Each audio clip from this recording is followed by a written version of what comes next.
வாழலாம், அல்லது பற்றாக்குறையில வாழலாம், அல்லது நீங்க சிலருக்கு நிறைய வச்சு கையில நிறைய பணம் சேமிக்கலாம் இருக்கலாம்.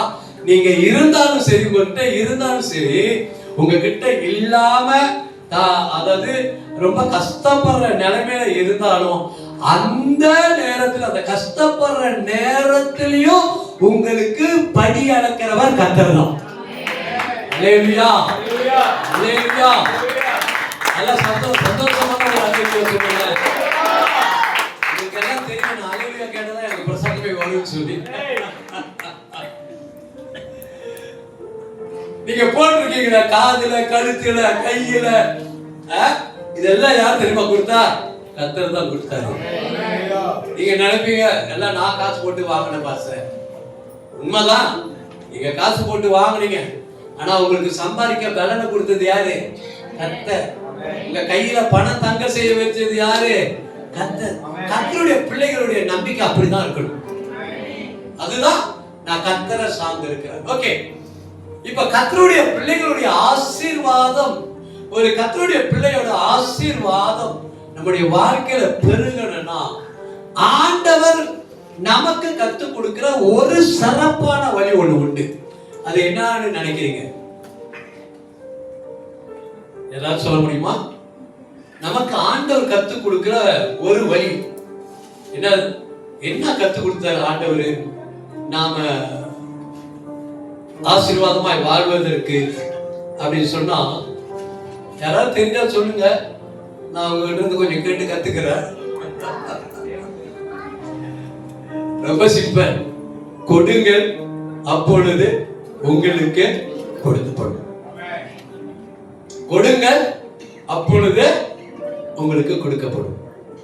இந்த கொடுக்கிறது கொஞ்சம் எல்லாத்துக்கும் சிரமமா இருக்கும். ஏன் தெரியுமா? நம்ம பற்றாக்குறையில இருப்போம். எனக்கே இல்ல பாஸ்டர், நாளைக்கு செலவுக்கு இல்ல பாஸ்டர் அப்படி சொல்லி நிறைய சமயம் நம்முடைய இந்த தற்காலிகமான சூழ்நிலையை பார்த்து இல்ல இல்ல இல்ல அப்படி நினைக்கிறதுனாலயோ சொல்றதுனாலயோ, நம்ம நினைக்கிறதுனாலயோ சொல்றதுனாலயோ நாம கொடுக்கறதுலயும் இல்ல என்றுதான் கொடுக்கிறோம். கொடுக்கும் போது கூட ஒரு உற்சாக மனதோடு, அவனவன் கட்டாயமாவும் அல்ல. அடுத்தது என்னது?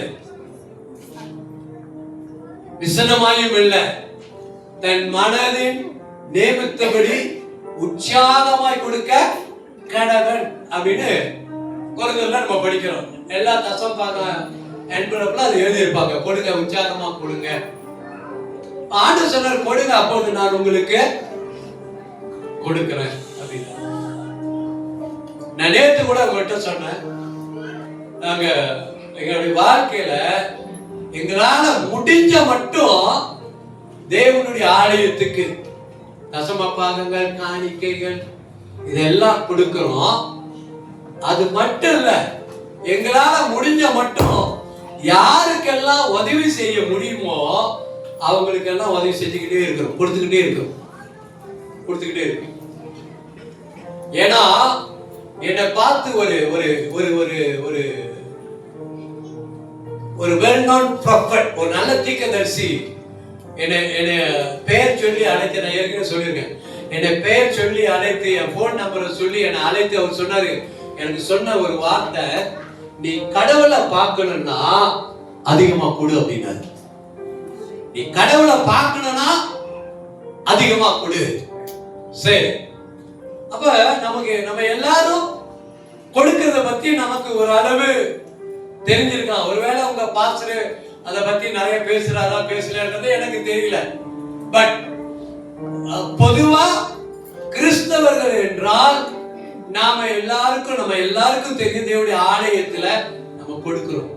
ஐயா, சபையில மட்டும் கிறிஸ்தவங்க மட்டும்தான் கொடுக்கறாங்கன்னு நினைக்காதீங்க. உலகத்துல இருக்கிறவங்க சபையை விட இன்னும் அதிகமா கொடுக்கறாங்க. சரிங்களா? ஒரு விரல போல நகை செஞ்சு போடுறாங்க, சங்கிலிகள் செஞ்சு போடுறாங்க, இப்படி வேண்டிக்கிட்டு என்னென்னமோ பொருளையோ குமிக்கிறாங்க அவங்களுடைய தெய்வங்களுடைய ஆலயங்கள். அப்ப கொடுப்பது எல்லா இடத்திலயும் இருக்குது, கிறிஸ்தவங்களுக்கு மட்டும்தான் இல்லை. இப்ப எல்லாரும் கொடுக்குறாங்க, நிறைய கொடுக்குறாங்க. ஆனா நம்மளும் ஆண்டவருக்கு கொடுத்துக்கிட்டு தான் இருக்கிறோம். ஒரு அறிவியல் சொல்ல பார்ப்போம். நீங்க கொடுக்கிறவங்க யாரும் பாசருக்கு கொடுக்கல, சேச்சிக்கு கொடுக்கல. நான் சேச்சிக்கு கொடுக்கிறேன், இல்ல நீ சேச்சிக்கு கொடுக்கல. நான் பாசருக்கு கொடுக்கிறேன், இல்ல நீ பாசருக்கு கொடுக்கல. நீ கொடுக்கிறது கர்த்தருக்கு கொடுக்கிறாய், கர்த்தருக்கு கொடுக்கிறாய். ஒரு சமயம் ஒரு சகோதரி எனக்கு வந்த ஒரு சின்ன சபையில ஒரு சின்ன சலசலப்பு. ஒரு சகோதரி மத்தவங்க பேச்சை கேட்டுட்டு என்கிட்ட வந்து கணக்கு வழக்கு கேட்டாங்க. பாஸ்டர், தசமா போட்ட இது கணக்குல இருக்கா அப்படின்னு. நம்ம எல்லாம் பேரு போடுறதெல்லாம் பேரு எழுதி யாரு எவ்வளவு போட்ட டேட்டு அப் டு டேட்டா வச்சப்போ அதுக்கு ஆள் இருக்கிறாங்க. நான் செய்ய மாட்டேன், ஆள் இருக்கிறாங்க. அந்த சகோதரிகிட்ட காமிச்சு, நான் அந்த சகோதரியை காமிக்கிறதுக்கு முன்பதாக நான் அந்த சகோதரியை பார்த்து ஒரு கேள்வி கேட்டேன். அம்மா, நீ இந்த தசாப்பா போறிய யாருக்காக போட்ட அப்படின்னு கேட்டேன். இல்ல நான் கடவுளுக்காக போட்டேன் அப்படின்னாங்க. எங்க போட்ட? கடவுளுக்காக போட்டேன். நீ கடவுளுக்கு தானே போட்ட, அப்ப கணக்கு கடவுள்கிட்ட கேளு. நீ என்கிட்ட கேட்க கூடாது. நீ என்கிட்ட போடல, எனக்கு கொடுக்கல, உன் கையில இருந்து நான் வாங்கல. கடவுள்கிட்ட கேளு. நீ கடவுள்கிட்ட போட கடவுள்கிட்ட கேளு. ஆண்டவரே நான் போட்டேன் தசமாக என்ன ஆச்சு அப்படின்னு கேளு அப்படின்னு சொன்னேன். அந்த அம்மா பதில் சொல்ல அப்புறம் போயிட்டாங்க. அவங்க கணக்கு வழக்கம் இதுக்கு காமிச்சத பாருங்க, இந்த கணக்கு வழக்கம் இங்க இருக்குது பாருங்க அப்படின்னு பார்த்துட்டு அப்புறம் ஒன்று சொல்ல கூட பேசாம போயிட்டாங்க. நாம கொடுக்கிற ஒவ்வொரு பணமும், அது காணிக்கா இருந்தாலும் சரி, இந்த மாதிரி பில்டிங் பண்ணா இருந்தாலும் சரி, ஏழைகளுக்கு உதவுறதா இருந்தாலும் சரி, அல்லது தேவனுடைய ஊழியத்தில் ஆலயத்துக்கு கொடுக்கிறதா இருந்தாலும் சரி, அது என்னன்னு சொன்னா யாருக்கு கொடுக்கிறோம் தெரியுமா? கர்த்தருக்கு தான் கொடுக்கிறோம். அல்லேலூயா. கர்த்தருக்கு தான் கொடுக்கிறோம். இந்த எண்ணம் உங்க மனசுல வரணும். ஏன் நாம் கர்த்தருக்கு கொடுக்கிறோம் அப்படின்னு சொன்னா, கொடுப்பது எதை காட்டுகிறது அப்படின்னு சொன்னா, ஆண்டவருக்கு அவர் செய்த நன்மைகளுக்கு நன்றி செலுத்துவதை காட்டுகிறது. ஆண்டவரே, நீங்க என்னை ஆசீர்வதிச்சனால தான் நான் நல்லா இருக்கிறேன். நீங்க என்னை ஆசீர்வதிச்சனால தான் எனக்கு சுகத்தோடு கூட இருக்கேன். நீங்க ஆசீர்வதிச்சதுனால தான் என் கையை கால் எல்லாம் பலனா இருக்கிறது. உங்களுடைய கிருபையினால, உங்களுடைய தயவுனாலதான் இன்னைக்கு நான் நல்ல ஆசீர்வாதமா இருக்கிறேன் அப்படின்னு அவருக்கு நன்றிகளை செலுத்துவதுதான் இந்த காணிக்கை செலுத்தும். அப்ப காணிக்கை செலுத்தும் போது எப்படி தெரியுமா போடணும்? சில சமயம் நம்ம ஒரு வெள்ளி போட்டு பழகுவோம். நான் ஆரம்பத்துல ஒரு வெள்ளி போட்டேன், அப்புறம் 2 வெள்ளி போட்டேன், அப்புறம் 5 வெள்ளி போட்டேன், அப்புறம் 10 வெள்ளி போட்டேன், அப்புறம் 20 வெள்ளி போட்டேன். சில சமயம் அப்படி உடுமை போக்கையில இருக்கிறத எடுத்து போடுவேன். இப்ப போக்கையில போடுவேன், உள்ளதை எடுத்து போட்டுருவேன். சரியா? எடுத்து போட்டுருவேன். அப்ப நான் ஏன் அதை செய்யறேன்னா, என்னுடைய கர்த்தர் செய்த எனக்கு செஞ்ச நன்மைக்கு நன்றி உள்ளவனாய் நான் என்ன செய்யறேன்? என் காணிக்கைகளை கர்த்தருடைய ஆலயத்துல கொண்டு வந்து போடுறேன். கர்த்தருக்காக போடுறேன். இப்ப நீங்க இப்படி வச்சுக்கொள்ளுங்க. சிலர் இல்ல நான் பாசருக்கு தான் காணிக்கை கொடுக்குறேன் அப்படின்னு வச்சுக்கொள்ளுங்க. பாசருக்கு தசம்பாகம் கொடுக்குறேன். இப்ப பாசராக நானே தசம்பாகம் கொடுக்குறேன். நான் இப்ப யாருக்கு கொடுக்குறேன்? பாசரா இருக்கிற நான் காணிக்க போடுறேன், பாசரா இருக்கிற நான் தசம்பாகம் போடுறேன். நான் யாருக்கு போடுறேன்? கர்த்தருக்கு. நீங்க போடுற ஒவ்வொரு பணமும் அது கர்த்தருக்குரியது. கர்த்தருக்காக போடுறீங்க காணிக்கைகள். நன்றி செலுத்தும் வகை. தசம பாகம். இன்னைக்கு சில இடங்கள்ல தசமபாகம் போடாதீங்கன்னா சிலர் சொல்றாங்க, அது அவங்களுடைய பிரச்சனை. ஆனா வேதத்தின் பிரகாரம் தேவனுடைய ஆலயத்தில் ஆதாரம் உண்டா இருக்கும்படி என்ன செய்ய உடைய காணிக்கை தசம்பாலாம் பண்டக சாலைக்கு கொண்டு வா அப்படின்னு மல்கியால பார்க்கிறோம். அப்ப இது கர்த்தர் கொடுத்த கட்டளை, கர்த்தர் கொடுத்த கட்டளை, தசம பாகம் கொண்டு வா அப்படின்னு சொல்லி. சில சமயம் சிலர் சொல்லுவாங்க நியாயப்பிரமாணத்துக்கு நியாயப்பிரமாணத்துல உள்ளதெல்லாம் இயேசு மாத்திட்டாருன்னு சொல்றாங்களே, அப்ப எப்படிங்க தசமா மட்டும் நீங்க வாங்குறீங்க அப்படின்னு சிலர் பேசுவாங்க.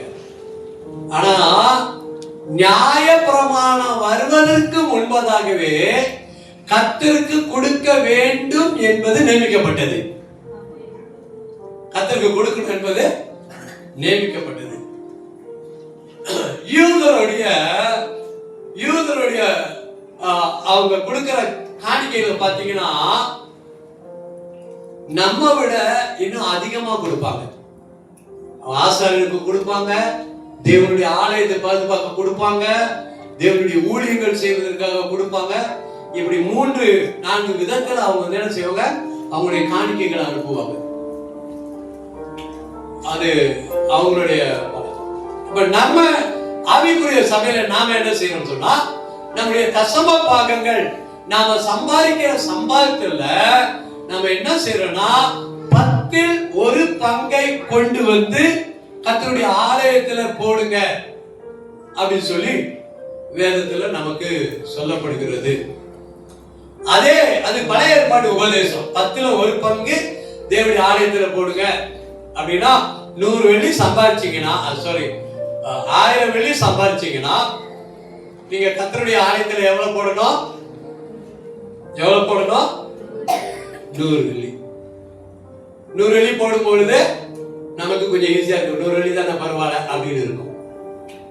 இப்ப 10,000 வெள்ளி சம்பாதிக்கிறீங்க, ஒரு மாசம் 10,000 வெள்ளி வருது. இப்ப கர்த்தருடைய சமூகத்துல எவ்வளவு போடணும்? 1000 வெள்ளி போடணும். 1000 வெள்ளியா? 1000 வெள்ளியா போடணும்? வசனத்தை திருப்பி செக் பண்ணுவாங்க. 1000 வெள்ளியா போடணும்? அதுக்கு நல்ல உதாரணம் புதிய ஏற்பாடு ஆர்டர் வச்சிருக்காரு. ஒரு மனுஷன் வந்தாரு தேவனுடைய ஆலயத்துக்கு, எல்லாரும் நிறைய போட்டா. ஆனா அவளும் அவகிட்ட இருந்த 2 பணத்தை போட்டா. அதோடைய அர்த்தம் என்ன தெரியுமா? என் வாழ்வாதாரமே நீங்க தான் ஆண்டவரே, என் வாழ்வாதாரமே உமக்கு அர்ப்பணிக்கிறேன் அப்படின்னு தன்னை அர்ப்பணித்தான். அப்ப கொடுக்கிறதுல நாம கணக்கு பார்க்காம இருந்தா நல்லது. ரொம்ப கணக்கு பார்த்து அப்படி செய்யாம உற்சாக மனதோடு தாராளமா கர்த்தருக்கு கொடுப்பது நல்லது. தசம பாகம் 10 பங்கை நீ தேவனுடைய ஆலயத்தை கொண்டு வரணும். பழைய ஏற்பாடு அவங்க விவசாயம் செய்வாங்க. இப்ப நெல்லு விதைக்கிறாங்கன்னா அந்த நெல்லு விளைஞ்ச நெல்லை கொண்டு வந்து ஊழியக்காரங்க தான் கொடுப்பாங்க. ஏதாவது செடிகள் பழங்கள் அது காய் பழம் பாத்திரம் தான் கொண்டு வருவாங்க. முதல் விளைச்சல் கோழி முட்டை போடுதுன்னா அந்த முட்டை என்னதான் கொண்டு வருவாங்க? தேவனுடைய ஆலயத்துல தேவனுடைய ஊழியக்காரருக்கு கொண்டு வருவாங்க. இந்த பழைய ஏற்பாடு சொன்ன இந்த செயல்முறை இன்னைக்கும் இந்தியா தேசத்துல நிறைய இடங்களை கடைபிடிக்கிறாங்க. இந்தியா சபைகள்ல அவங்க தோட்டத்துல விவசாயம், ஆடு வளர்க்குறாங்க, இந்த மாதிரி எது இருந்தாலும் அதை உடனே கொண்டு வந்து ஊழியக்காரர்கிட்ட கொடுத்து, பாஸ்டர் இதை வாங்கி எங்களை ஆசீர்வதிங்க அப்படின்னு வந்து ஜெபம் பண்ணி ஆசீர்வாதம் பெற்றுட்டு போவாங்க. இந்தியாவில் இருக்குது. இந்தியாவில் இன்னைக்கு இருக்குது. ஆனா நம்ம மலேசியாவில் நமக்கு விவசாயம் நம்ம செய்யல, எதுவும் பயிர் பண்ணல, எதையும் விதைக்கல, எதையும் அறுக்கல. நாம எல்லாருமே ஆபீஸ்ல வேலை செய்யறோம், அல்ல கம்பெனில வேலை செய்யறோம், எங்கேயோ ஒரு இடத்துல வேலை செய்யறோம். அதனால நமக்கு பணம் தான் நம்முடைய கையில வருது. அப்ப அந்த பணத்துல இருந்துதான் நம்ம என்ன செய்யறோம்? வருகிற பணத்தை நம்ம என்ன தெரியுமா செய்யறோம்? கர்த்தருக்கு கொண்டு வரோம். நிறைய பேர் எப்படி தெரியுமா செய்யறாங்க? வர பணத்தை சீனனுக்கு கொடுக்கணும், செலவு கடைக்கு கொடுக்கணும், பாய்க்கு கொடுக்கணும், பங்காளிக்கு கொடுக்கணும் அப்படின்னு சொல்லி எல்லாத்தையும் கொடுத்துட்டு கடைசியில மிச்ச மீதியை பார்த்து இவ்வளவுதான் இருக்குது அப்படின்னு அதை கொண்டு வந்து கர்த்தருடைய ஆலயத்துக்கு போடுறாங்க. அது ஒரு நல்ல பழக்கம் இல்ல. ஒரு நல்ல பழக்கம் அப்படின்னா என்ன தெரியுமா? உங்க கையில நீங்க சம்பளம் வாங்கின உடனே கைய வச்சு, ஆண்டவரே இந்த மாதம் நீங்க கொடுத்த இந்த ஆசீர்வாதத்துக்கு நன்றி, இந்த பணத்துக்கு ஸ்தோத்திரம் ஆண்டவரே அப்படின்னு சொல்லி ஜெபம் பண்ணி எவ்வளவு தசம பாகங்களை எடுத்து ஒதுக்கணுமோ அதை எடுத்து ஒரு என்வலப்ல போட்டு அது ஒதுக்கி வச்சிடணும். திங்கட்கிழமை உங்களுக்கு சம்பளம் கிடைச்சிச்சு, அதை வாங்கி தசபாகத்தை ஜெபம் பண்ணி கொண்டு வந்து வச்சு தேவனுடைய ஆலயத்துல ஞாயிற்றுக்கிழமை வந்தவன பாத்திரத்தை கொண்டு வந்து, பாஸ்டர் எனக்கு தசபாகம் அவனுடைய சமூகத்தை தசபாகம் சொல்றேன், என்னை ஆசீர்வதிங்க அப்படின்னு சொல்லி ஆசீர்வாதத்தை பெற்றுட்டு போங்க. இதான் தசபாகம் செலுத்துகிற முறைகள். நீங்க எபிரேயர் புஸ்தகத்துல 7வது அதிகாரத்தை நீங்க எடுத்துக்கொள்ளுங்க. எபிரேயர் புஸ்தகம் 7வது அதிகாரம். இது என்னுடைய பிரசங்கம் அல்ல, உங்களுடைய ஆசீர்வாதத்துக்கு ஒரு வழிகாட்டுதலை நான் சொல்லுகிறேன். 1வது வசனம் 2வது வசனத்தை வாசிப்போமா? எல்லாரும் வாசிங்க. 1 2 7வது எபிரேயர் 7.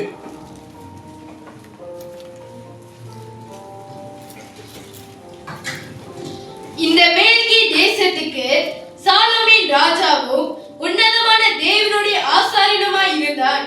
ராஜாக்களை முறியடித்து வந்த ஆபிரகாமுக்கு இவன் எதிர்கொண்டு போய் அவனை ஆசீர்வதித்தான். இவனுக்கு ஆபிரகாம் எல்லாவற்றிலும் தசபாகம் கொடுத்தான். இவனுடைய முதல் பேரராகிய மேல்கி தேசத்துக்கு கவனிங்க, இது பழைய ஏற்பாட்டு சம்பவம்.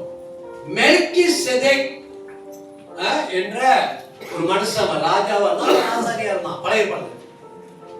ஆபிரகாம் யுத்தத்துக்கு போவார்.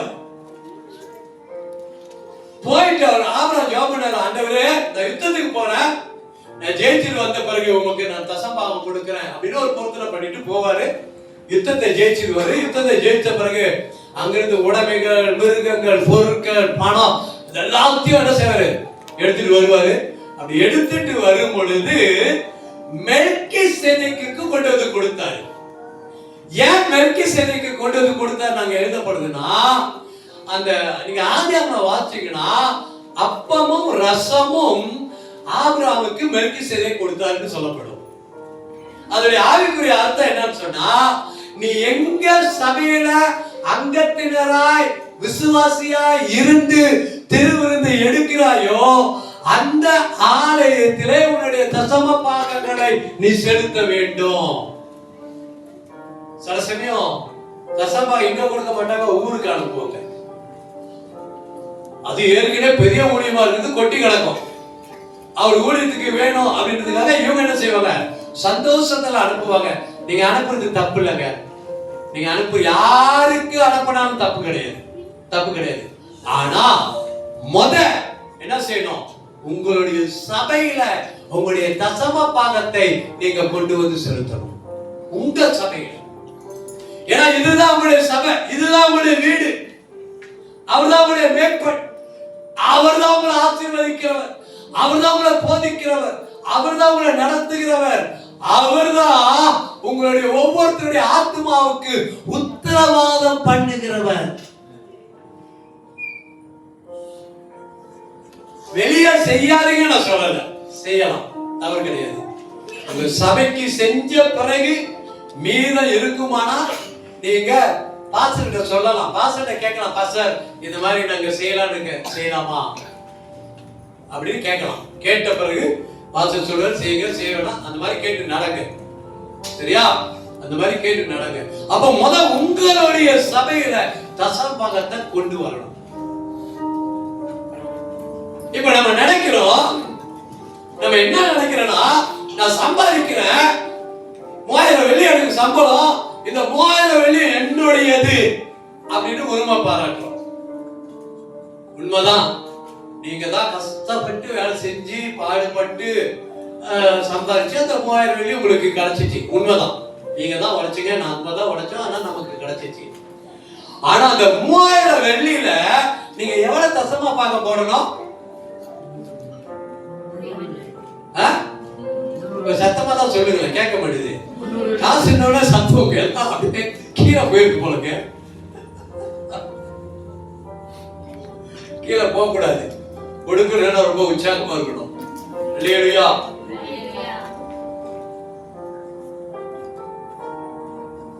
ஒரு 3000 வெள்ளி 300 வெள்ளி எல்லாருக்கும் தெரிஞ்ச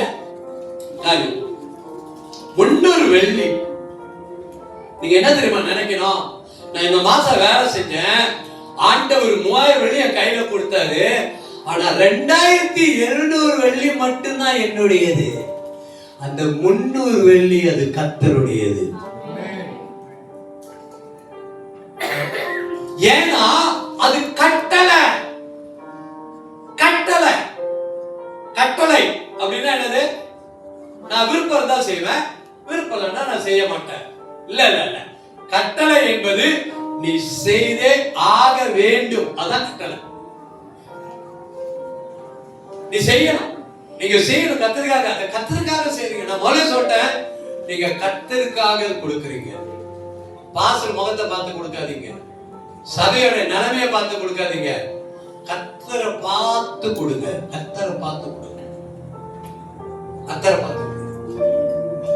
இது கர்த்தருக்கு கொடுக்கிறது, கர்த்தருடைய காசு. அந்த 300 வெள்ளி கர்த்தருடைய காசு. இப்போ அது கொடுக்கும் போது உண்மையா கஷ்டமா தான் இருக்கும். ஐயோ, அந்த 300 வெள்ளின்னா நான் இந்த செலவு பண்ணிடுவேன், இந்த செலவு பார்த்துக்குவேன், எனக்கே பத்தாது, அப்படிதான் நமக்கு இருக்கும். சரியா? அப்படிதான் நம்முடைய நிலைமை, அனைவருடைய நிலைமை இருக்குது. ஆனா இந்த 300 வெள்ளியை நீங்க கொண்டு போய் கர்த்தருடைய ஆலயத்துல போடுறீங்கன்னா என்ன அர்த்தம் தெரியுங்களா? என்ன அர்த்தம் தெரியுமா? நீங்க அந்த 300 வெள்ளி வச்சு எதையாவது செய்யலாம், ஆனா அதை செய்யாம அதை கர்த்தருக்கு கொடுத்து உங்களுடைய விசுவாசத்தை கர்த்தர் மேல வைக்கிறீங்க. Lord, I trust you for that 300. இந்த 300 வெள்ளி இருந்தா நான் வேற ஏதாவது செஞ்சிருவேன் ஆண்டவரே, ஆனாலும் அந்த 300 வெள்ளி நான் உங்களுடைய ஆலயத்துடைய வார்த்தை போல கேட்டு கொடுத்துட்டேன்.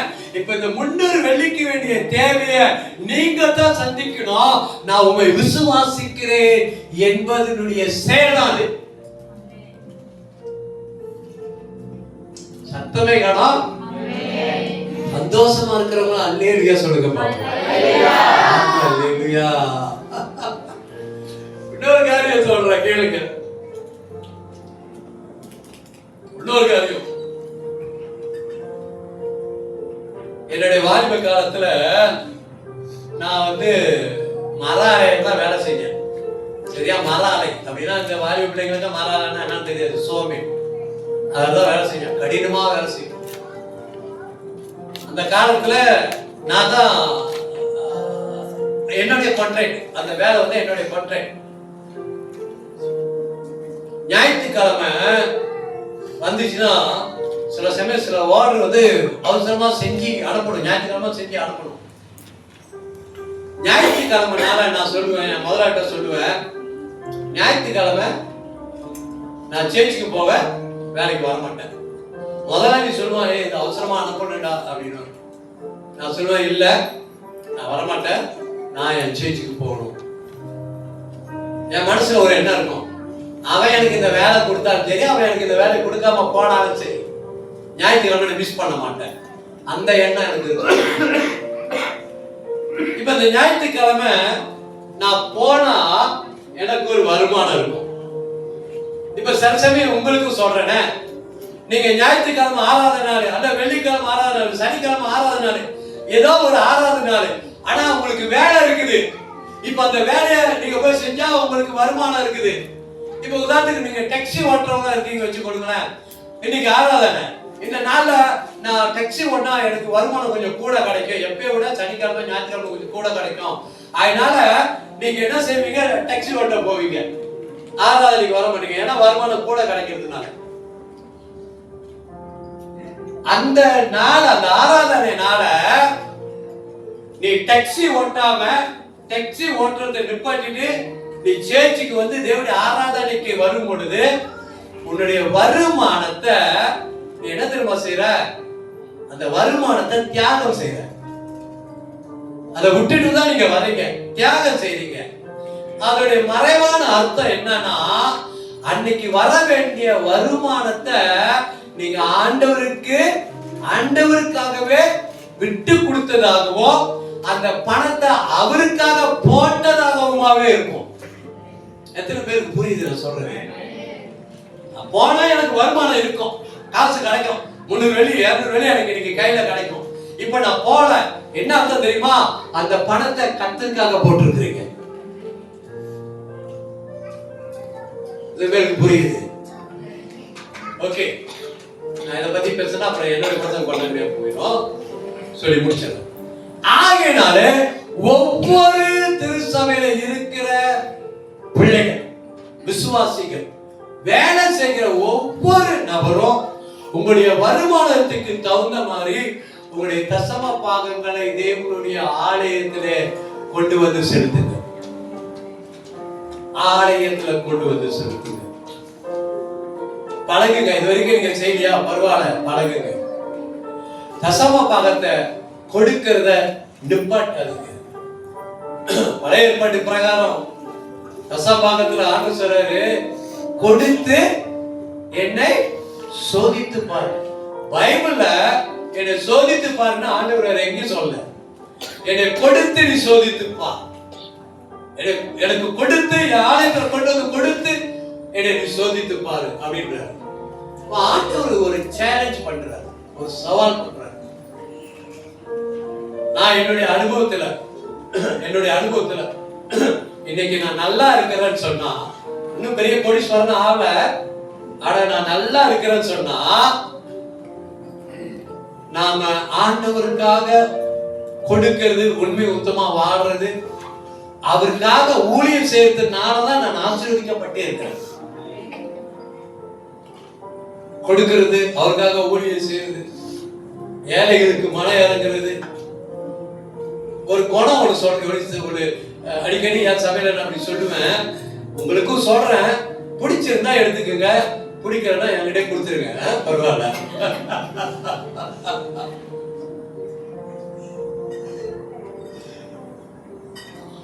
அதாவது எனக்கு இப்ப பணம் தேவை இருக்குது, பாசர் எனக்கு பணம் தேவை இருக்குது, ஒரு 200 வெள்ளி கொடுங்க, ஒரு 500 வெள்ளி கொடுங்க. பாஸ்டர் பாக்குறாரு, ஐயோ பாஸ்டருக்கு பணம் தேவை இருக்கு அப்படின்னு சொல்லி எடுத்து கொடுக்கிறாரு. இது மனித இயல்பான குணம். சில சமயம் நம்ம கண்ணு மண்ணுக்கு தெரியும், இவங்க ரொம்ப கஷ்டமா இருப்பாங்க, சாப்பாடு இருக்காது, பட்டினியா இருப்பாங்க, இல்ல அவங்க தேவைகள் நிறைய இருக்கும், நமக்கு நல்லா தெரியும். ஆனா என்ன தெரியுமா காத்திருப்போம், அவங்க என்கிட்ட கேட்கட்டும், அவன் என்ன கேட்கட்டும். அது இயல்பான நடைமுறையில் இருக்கிற மனித குணம்.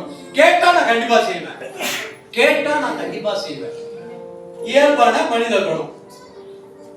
ஆனா கடவுளுடைய குணம் வேற,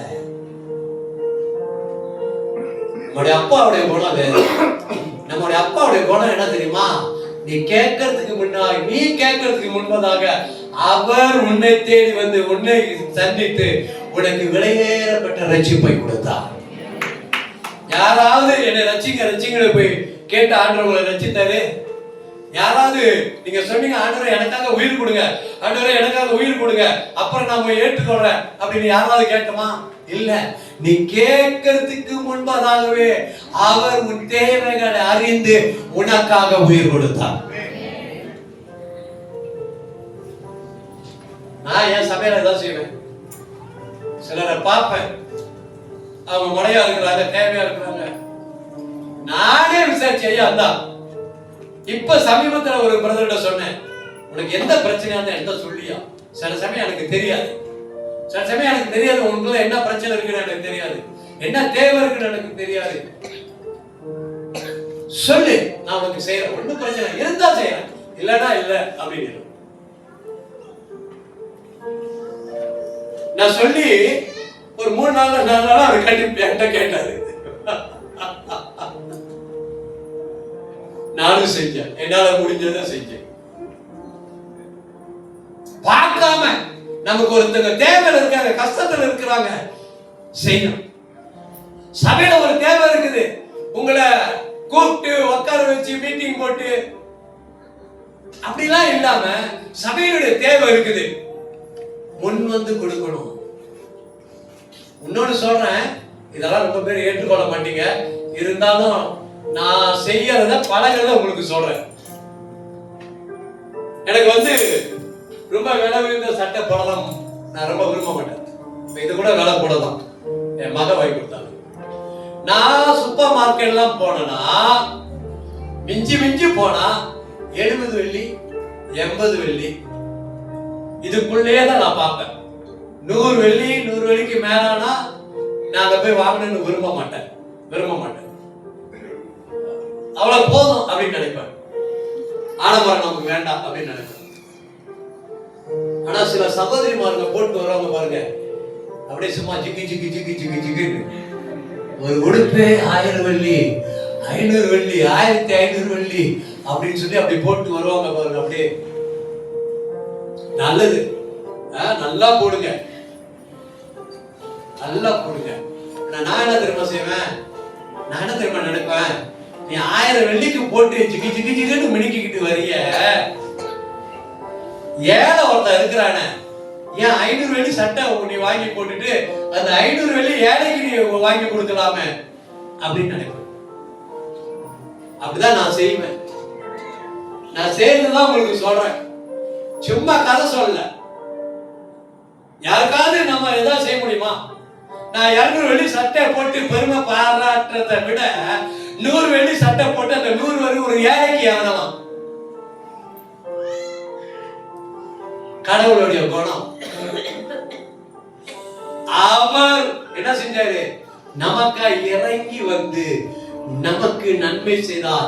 உன்னை ஆசீர்வதித்திருக்கிறார், உனக்கு ரட்சிப்பை கொடுத்திருக்கிறார், உன் பாவத்தை மன்னித்திருக்கிறார், உன் அக்கிரமங்களை மன்னித்திருக்கிறார், உன்னுடைய எல்லா கட்டுகளையும் உடைத்திருக்கிறார்.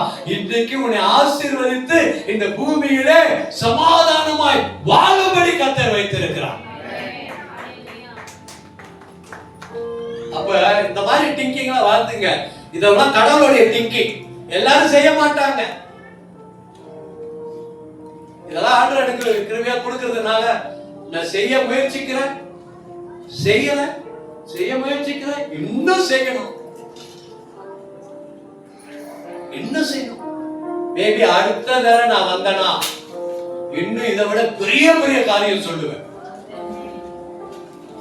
பெரிய பெரிய காரியம். சரியா? அது அடுத்த தடவை நான் வரும்போது பார்த்து. ஓகே, தசமத்துக்கு வந்து நான் முடிக்க போறேன். இப்ப கவனிங்க, தசம பாகம் அது கர்த்தருடைய பணம், அது உங்களுடைய பணம் இல்ல. தயவு செய்து வேற மாதிரி உபதேசத்தெல்லாம் கேட்டு உங்களை நீங்க ஏமாத்திக் கொள்ளாதீங்க. கொடுங்கள், உங்களுக்கு கொடுக்கப்படும். சரியா? கொடுங்க போது உங்களுக்கு கொடுக்கப்படும்.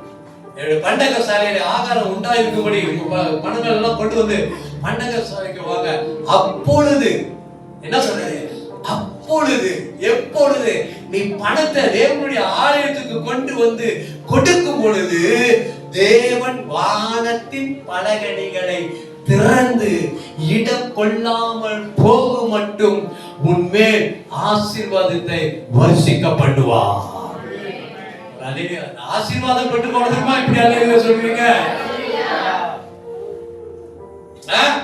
சத்தமா ஒரு அல்லேலூயா சொல்லுங்களேன். நீங்க ஆசீர்வாதமா இருக்கணுங்க. நம்முடைய ஆசீர்வாதம் எல்லாம் கர்த்தருக்கு கொடுக்கிறது இருந்து வருது. அது உன் குடும்பத்துல இருக்கும். இந்த ஆசீர்வாதம் உன் கணவன் மனைவியுடைய வாழ்க்கையில இருக்கும். அந்த ஆசீர்வாதம் உன் பிள்ளைகளுக்கு வரும். அந்த ஆசீர்வாதம் பிள்ளைகளுடைய பிள்ளைகளுக்கு போகும். 4 தலைமுறை மட்டுமல்ல, 1000 தலைமுறை கர்த்தருடைய ஆசீர்வாதம் நம்மளை பின்தொடரும்.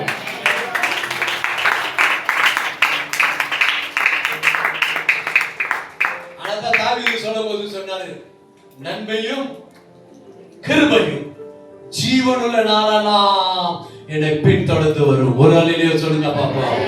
அல்லேலூயா. அப்ப அப்ப கொடுப்பதுல உற்சாகமா இருங்க. கொடுப்பது கர்த்தருக்காக. நீங்க கொடுக்கிற பணம் கர்த்தருடைய பணம். அதுல உத்தரவாதம், உக்கரணத்துவம், உண்மை உள்ளவர்களாய் நாம கொடுக்கணும். கொடுக்காமல் இருக்கும் பொழுது சில சமயம் இது என்ன தெரியுமா, நம்ம கொடுக்கல என்பது என்ன தெரியுமா காட்டுது, நம்ம இன்னும் சத்தியத்தை சரியா விளங்கி கொள்ளலன்னு காட்டுது. ஏன்னா கொடுப்பது எதை காட்டுகிறதுனா விசுவாசத்தை காட்டுகிறது. எனக்கு இல்லதான், எனக்கு பத்தலதான், ஆனா நான் என்ன செய்யறேன், கர்த்தருக்கு கொடுக்கிறேன். எனக்கு இல்லதான், எனக்கு பத்தலதான், நான் என்ன செய்யறேன், கர்த்தருக்கு கொடுக்கிறேன். என்னத்தை காட்டுது, உங்களுடைய விசுவாசம். இப்ப நீங்கள் விசுவாசம் உள்ளவர்களா இல்லையா என்பதை நீங்கள் சோதித்து பாருங்கள். தேவன் நம்மை ஆசீர்வதிக்க வேண்டிய ஒரு பெரிய விதம் என்ன அப்படின்னு சொன்னா கொடுப்பதின் மூலம். ஆனா இது மட்டும்தான் ஆண்டவர் இதை வச்சுதான் நம்ம ஆசீர்வதிக்கான்னு 100% சொல்ல முடியாது.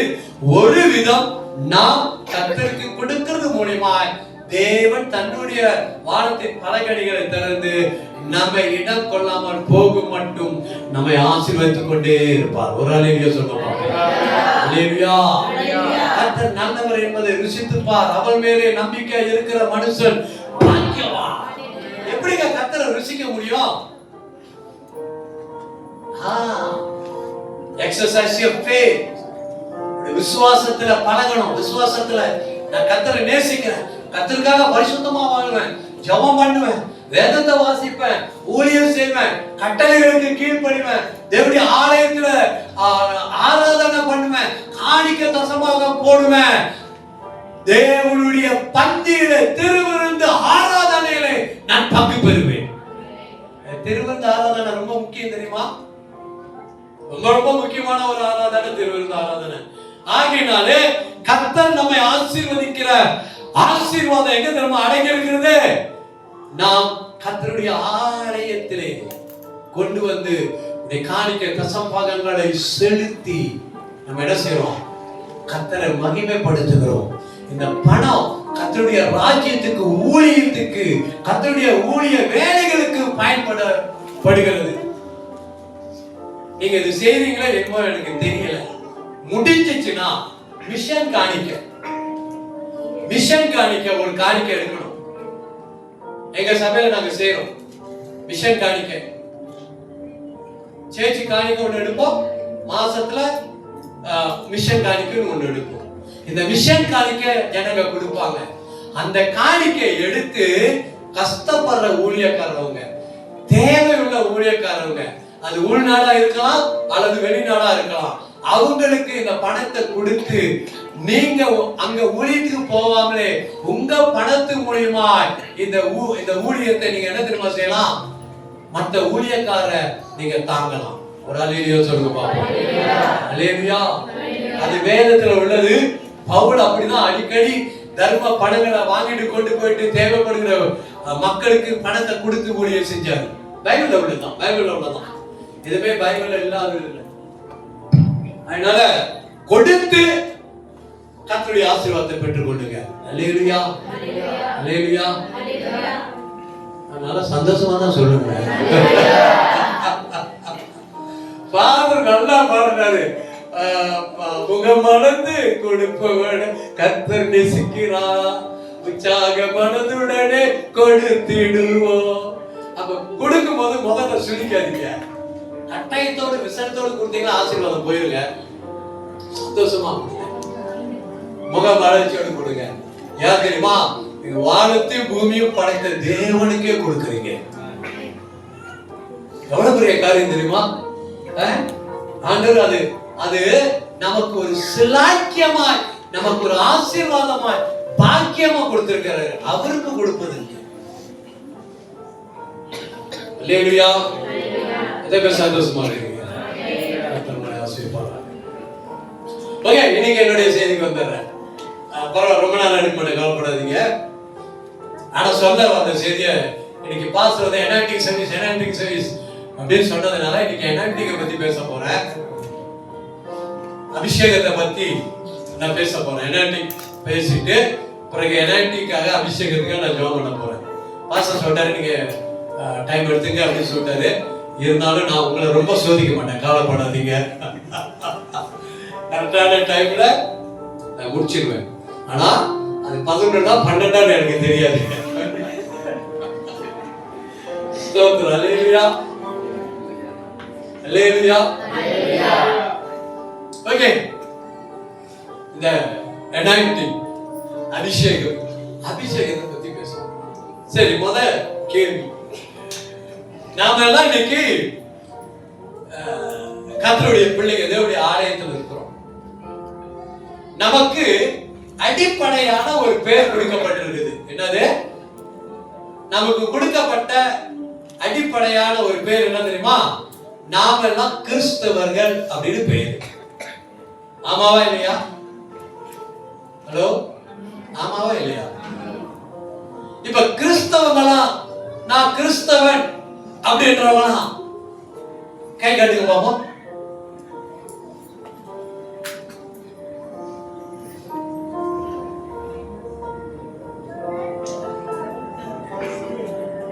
சரிங்களா? நான் கிறிஸ்துவன், அப்புறம் ஏன் கை காட்ட சொல்றது அப்படின்ற மாதிரி நினைக்கிறீங்க. ஏன் நான் கேட்கிறேன் தெரியுமா? If you are Christian, you belong to Jesus. நீங்க கிறிஸ்தவர்கள் என்று கையை காட்டும் பொழுது நீ கிறிஸ்துவுக்கு சொந்தக்காரன். இயேசு உங்களுடையவர். அல்லேலூயா. அதுக்கு தான் சொன்னேன் கிறிஸ்தவனா. ஏன்னா சில சமயம் நீங்க சபைக்கு வரவங்க எல்லாரும் கிறிஸ்தவன் நினைச்சிடாதீங்க. சரியா? எல்லாரும் கிறிஸ்தவம் இல்ல. எல்லாரும் கிறிஸ்தவம் போல வாழ்றதே இல்லை. அப்ப கிறிஸ்துக்குள்ள வாழ்றவங்க தைரியமான செய்வாங்க. ஐ அம் கிறிஸ்டியன் அப்படின்னு சொல்லி தைரியமா கை கட்டுவாங்க. சோ உங்களுக்கு ஒரு நல்ல செய்தி என்னன்னா, if you are Christian, live as a Christian, so you belong to Jesus. நீங்க தேவனுக்கு சொந்தக்காரர்கள், தேவனுக்கு உரிமையானவர்கள்.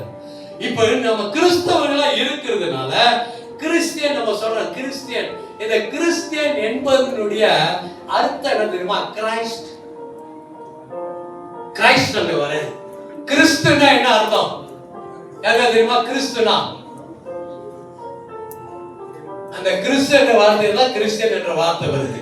கவனிக்கிறீங்களா? கிறிஸ்டியன் அப்படின்னு சொன்னா, கிறிஸ்து என்று சொன்னா அபிஷேகம் பண்ணப்பட்டவர் என்ற அர்த்தம். அபிஷேகம் பண்ணப்பட்டவர். அப்ப நாம கிறிஸ்தவன் என்று சொல்லும் பொழுது நாம என்ன தெரியுமா விளங்கிக் கொள்ளணும்? நான் அபிஷேகம் பண்ணப்பட்டவன் என்பதை விளங்கிக் கொள்ளணும். அந்த பேரிலே என்ன தெரியுமா சொல்லுது? கிறிஸ்டியன். ஓ, நீங்க கிறிஸ்தவங்களா? நான் கிறிஸ்டியன்ங்க அப்படி சொல்றீங்க பாத்தீங்களா? அதோட அர்த்தம் என்ன? நான் அபிஷேகம் பண்ணப்பட்டவன் என்பதை விளங்கிக் கொள்ளணும். கிறிஸ்டியன். அப்ப நாம கிறிஸ்தவர்கள். 2 கொரிந்தியர் 1வது அதிகாரம் 21வது வசனத்தை சீக்கிரமா வாசிங்க. 2 கொரிந்தியர் 1:21. 2 Corinthians chapter 1 verse 21. 2 Corinthians chapter 1 verse 21. உங்களோடு கூட எங்களையும் கிறிஸ்துவுக்குள் ஸ்திரப்படுத்தி நம்மை அபிஷேகம் பண்ணினவர் தேவனே. நம்மை அபிஷேகம் பண்ணினவர் தேவனே. அல்லேலூயா. பவுல் சொல்றாரு, நம்ம கிறிஸ்துவோடு கூட ஸ்திரம் பண்ணி, இயேசுவோடு கூட நம்மளை இணைக்க வச்சு, இயேசுவோடு கூட நம்ம சேர்ந்து இருக்கும்படி நம்மை அபிஷேகம் பண்ணினவர் தேவனே என்று பவுல் சொல்றாரு. இன்னொரு வசனத்தை நீங்க வாசிக்கலாம். 1 யோவான் 2வது அதிகாரம் 27வது வசனம். பின்னால 1 யோவான் 2வது அதிகாரம் 27வது வசனம். நீங்கள் அவராலே பெற்ற அபிஷேகம், நீங்கள் அவராலே பெற்ற அபிஷேகம் அப்படி சொல்லப்படுகிறது. அப்படின்னா என்ன? நீங்க தேவனாலே அபிஷேகம் பண்ணப்பட்டவர்கள் என்பதை நீங்க விளங்கிக் கொள்ளணும். நாம யாரா? தேவனாலே அபிஷேகம் பண்ணப்பட்டவர். இன்றைக்கு கர்த்தருடைய பிள்ளைகள், அதாவது நீங்க ரட்சிக்கப்பட்டு இயேசுவை ஏற்றுக்கொண்டு தேவனுடைய சபையில கர்த்தருடைய பிள்ளைகளாய் நீங்கள் வந்து அமரும் பொழுது நீங்க விளங்கிக் கொள்ளணும், நீங்க தேவனாலே அபிஷேகம் பண்ணப்பட்டவர்கள். அல்லேலூயா. பக்கத்துல பார்த்து சொல்லுங்க, நீங்க தேவனால அபிஷேகம் பண்ணப்பட்டவர். நம்ம என்ன நமக்கு இருக்கிற ஒரு பிரச்சனை, நம்மை குறித்து நம்ம அபிஷேகம் பண்ணப்பட்டவர்கள் என்பதான ஒரு சரியான தெளிவு நமக்கு இல்லாததுனால நம்ம என்ன நினைக்கிறோம் தெரியுமா? நம்ம ஒரு சாதாரண கிறிஸ்தவன், நான் கிறிஸ்தவன் அப்படி என்றாவே அது காமனான ஒரு வார்த்தையா மாறிடுது. காமனான வார்த்தையா, அதாவது ஒரு சிம்பிளான வார்த்தை, எல்லாம் நடைமுறையில பேசுற வார்த்தை. கிறிஸ்டியனா, நீங்க கிறிஸ்டியனா, நீங்க கிறிஸ்டியனா அப்படின்ற மாதிரி நடைமுறை வார்த்தை. அது எந்த ஒரு உற்சாகத்தையோ அல்லது ஒரு உந்துதலையோ அந்த வார்த்தையில நம்ம பார்க்கல. ஆனா கிறிஸ்டியன் தேவனாலே அபிஷேகம் பண்ணப்பட்டவர்கள் என்று நம்ம என்ன தெரியுமா உணரணும். ஒருவன் என்னை பார்த்து நீ கிறிஸ்தவனா அப்படின்னு கேட்டா உங்க மனசு சொல்லணும், என்ன தெரியுமா சொல்லணும்? நான் தேவனாலே அபிஷேகம் பண்ணப்பட்டவன். அல்லேலூயா, அல்லேலூயா. தேவனாலே நான் அபிஷேகம் பண்ணப்பட்டவன். முதல் வசனத்தை வாசிங்க. கொலோசியர் 1:27 ஏற்கனவே நேற்று இந்த வசனத்தை சொன்னேன். கொலோசியர் 1:27. புற ஜாதிகளுக்குள்ளே விளங்கிய இந்த ரகசியத்தில் உள்ள மகிமையின் ஐஸ்வர்யம் இன்னதென்று தேவன் தம்முடைய பரிசுத்த வான்களுக்கு தெரியப்படுத்த சித்தமானார். கிறிஸ்துவானவர் மகிமையின் நம்பிக்கையாக உங்களுக்குள் இருப்பதே அந்த ரகசியம். உங்களுக்குள் இருப்பதே அந்த ரகசியம். ஒரு அல்லேலூயா சொல்லுங்க பாப்போம். அல்லேலூயா. என்ன ரகசியமா? கிறிஸ்துவானவர் உங்களுக்குள்ளாக இருப்பது அந்த மகிமையின் நம்பிக்கை அப்படின்னு சொல்றாரு. அப்படின்னா என்ன தெரியுமா?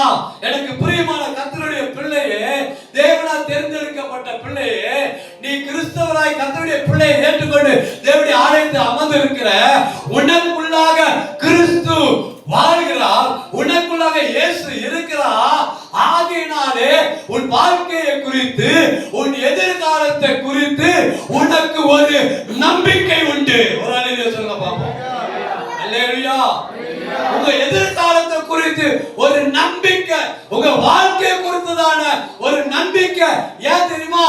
மகிமையான இயேசு நமக்குள்ளாகவே, உங்கள் ஒவ்வொருத்தருக்குள்ளாகவே இருப்பதே அந்த ரகசியம்.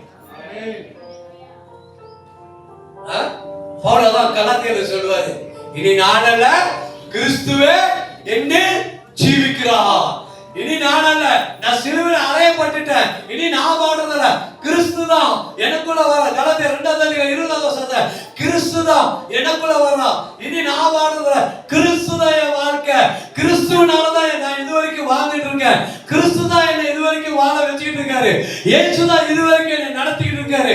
இயேசு தான் இதுவரைக்கும் என்னை ஆசீர்வதிச்சிட்டு இருக்காரு. இயேசு தான் என் வாழ்க்கையை இதுவரைக்கும் பாதுகாக்கிறாரு. இயேசு தான் என் வாழ்க்கையை இதுவரைக்கும் விடுவிக்கிறாரு. இயேசு தான் இதுவரைக்கும் என் வாழ்க்கையை நடத்தி ஆசீர்வதித்துக் கொண்டு இருக்கிறார் என்றதான ஒரு ஆணிதரமான ஒரு பலனான நம்பிக்கையை கர்த்தர் நமக்குள்ளாக வைத்திருக்கிறார்.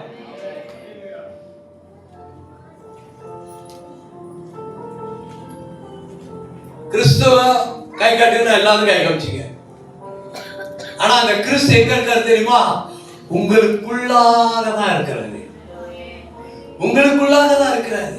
அவர் எப்படி இருக்கிறாருன்னா, உங்களுக்கு உங்களுடைய வாழ்க்கை குறித்ததான, உங்களுடைய எதிர்காலத்தை குறித்ததான நம்பிக்கை கொடுக்கக்கூடிய ஒரு கிறிஸ்துவா இருக்கிறாரு. அப்ப பயம் வேண்டாம். ஐயோ என் வாழ்க்கை இப்படி போய் முடிஞ்சிருமா, நான் மரிச்சிருவேனா, நான் இப்படியே கடனால தான் வாழ்வேனா, இப்படியே தரித்திரத்தை தான் இருப்பேனா, இப்படியே போராடுறதா தான் இருப்பேனா, இப்படியே பிரச்சனை தான் நான் சந்திச்சுட்டு இருப்பேனா, போனா என் வாழ்க்கையில மாற்றமே இல்லையா அப்படின்னு இருக்கிற சகோதர சகோதரியே, உனக்கு நம்பிக்கை வார்த்தை ஒன்று உண்டாக்குற, உன்னை நடத்துகிற உன் தேவனாகிய கர்த்தர் உனக்குள்ளாகவே இருக்கிறார். அல்லேலூயா, அல்லேலூயா. உள்ளான உணர்வோடு அதை பார்க்கணும். எனக்குள்ளாக கிறிஸ்து இருக்கிறாருங்க, எனக்குள்ளாக இயேசு இருக்கிறார். வெறும் வார்த்தையில மட்டும் இயேசு சொல்றதில்ல, ஆவி, ஆத்மா, சரீரம், உணர்வு, எண்ணங்கள் எல்லாம் இப்படி இருக்கணும், இயேசுவால நிரப்பப்பட்டிருக்கணும்.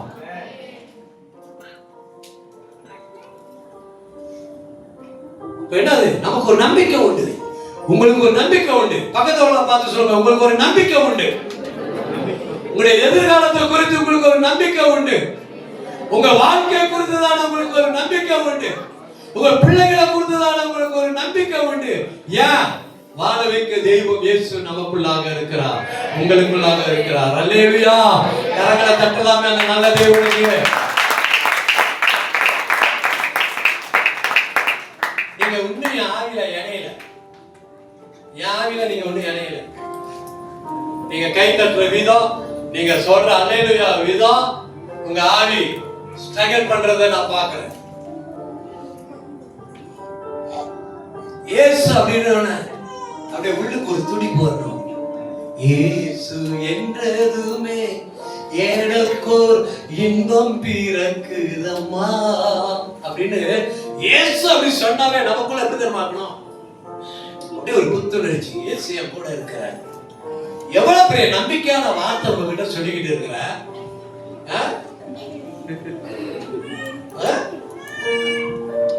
நமக்குள்ள இயேசு இருக்க, எனக்குள்ள இயேசு இருக்கா. ஒரு எதிர்காலத்துக்கு ஒரு நம்பிக்கை உண்டு. நீங்க எப்படி தெரியும் நம்பிங்க? யாராவது வந்து உங்க தலைமையில கையை வச்சு 2 அந்நிய பாஷை பேசி இயேசு உன்னோடு கூட இருக்கிறா அப்படி தீர்க்க தரிசனம் சொன்னதா, அப்பதான் உங்களுக்கு சாமியே வரும்.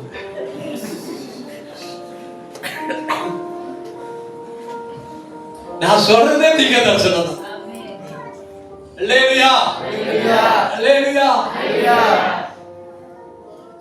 இயல்பா வரலையா? கொஞ்சம் நடிச்சியாவது காமிங்க, பரவாயில்ல.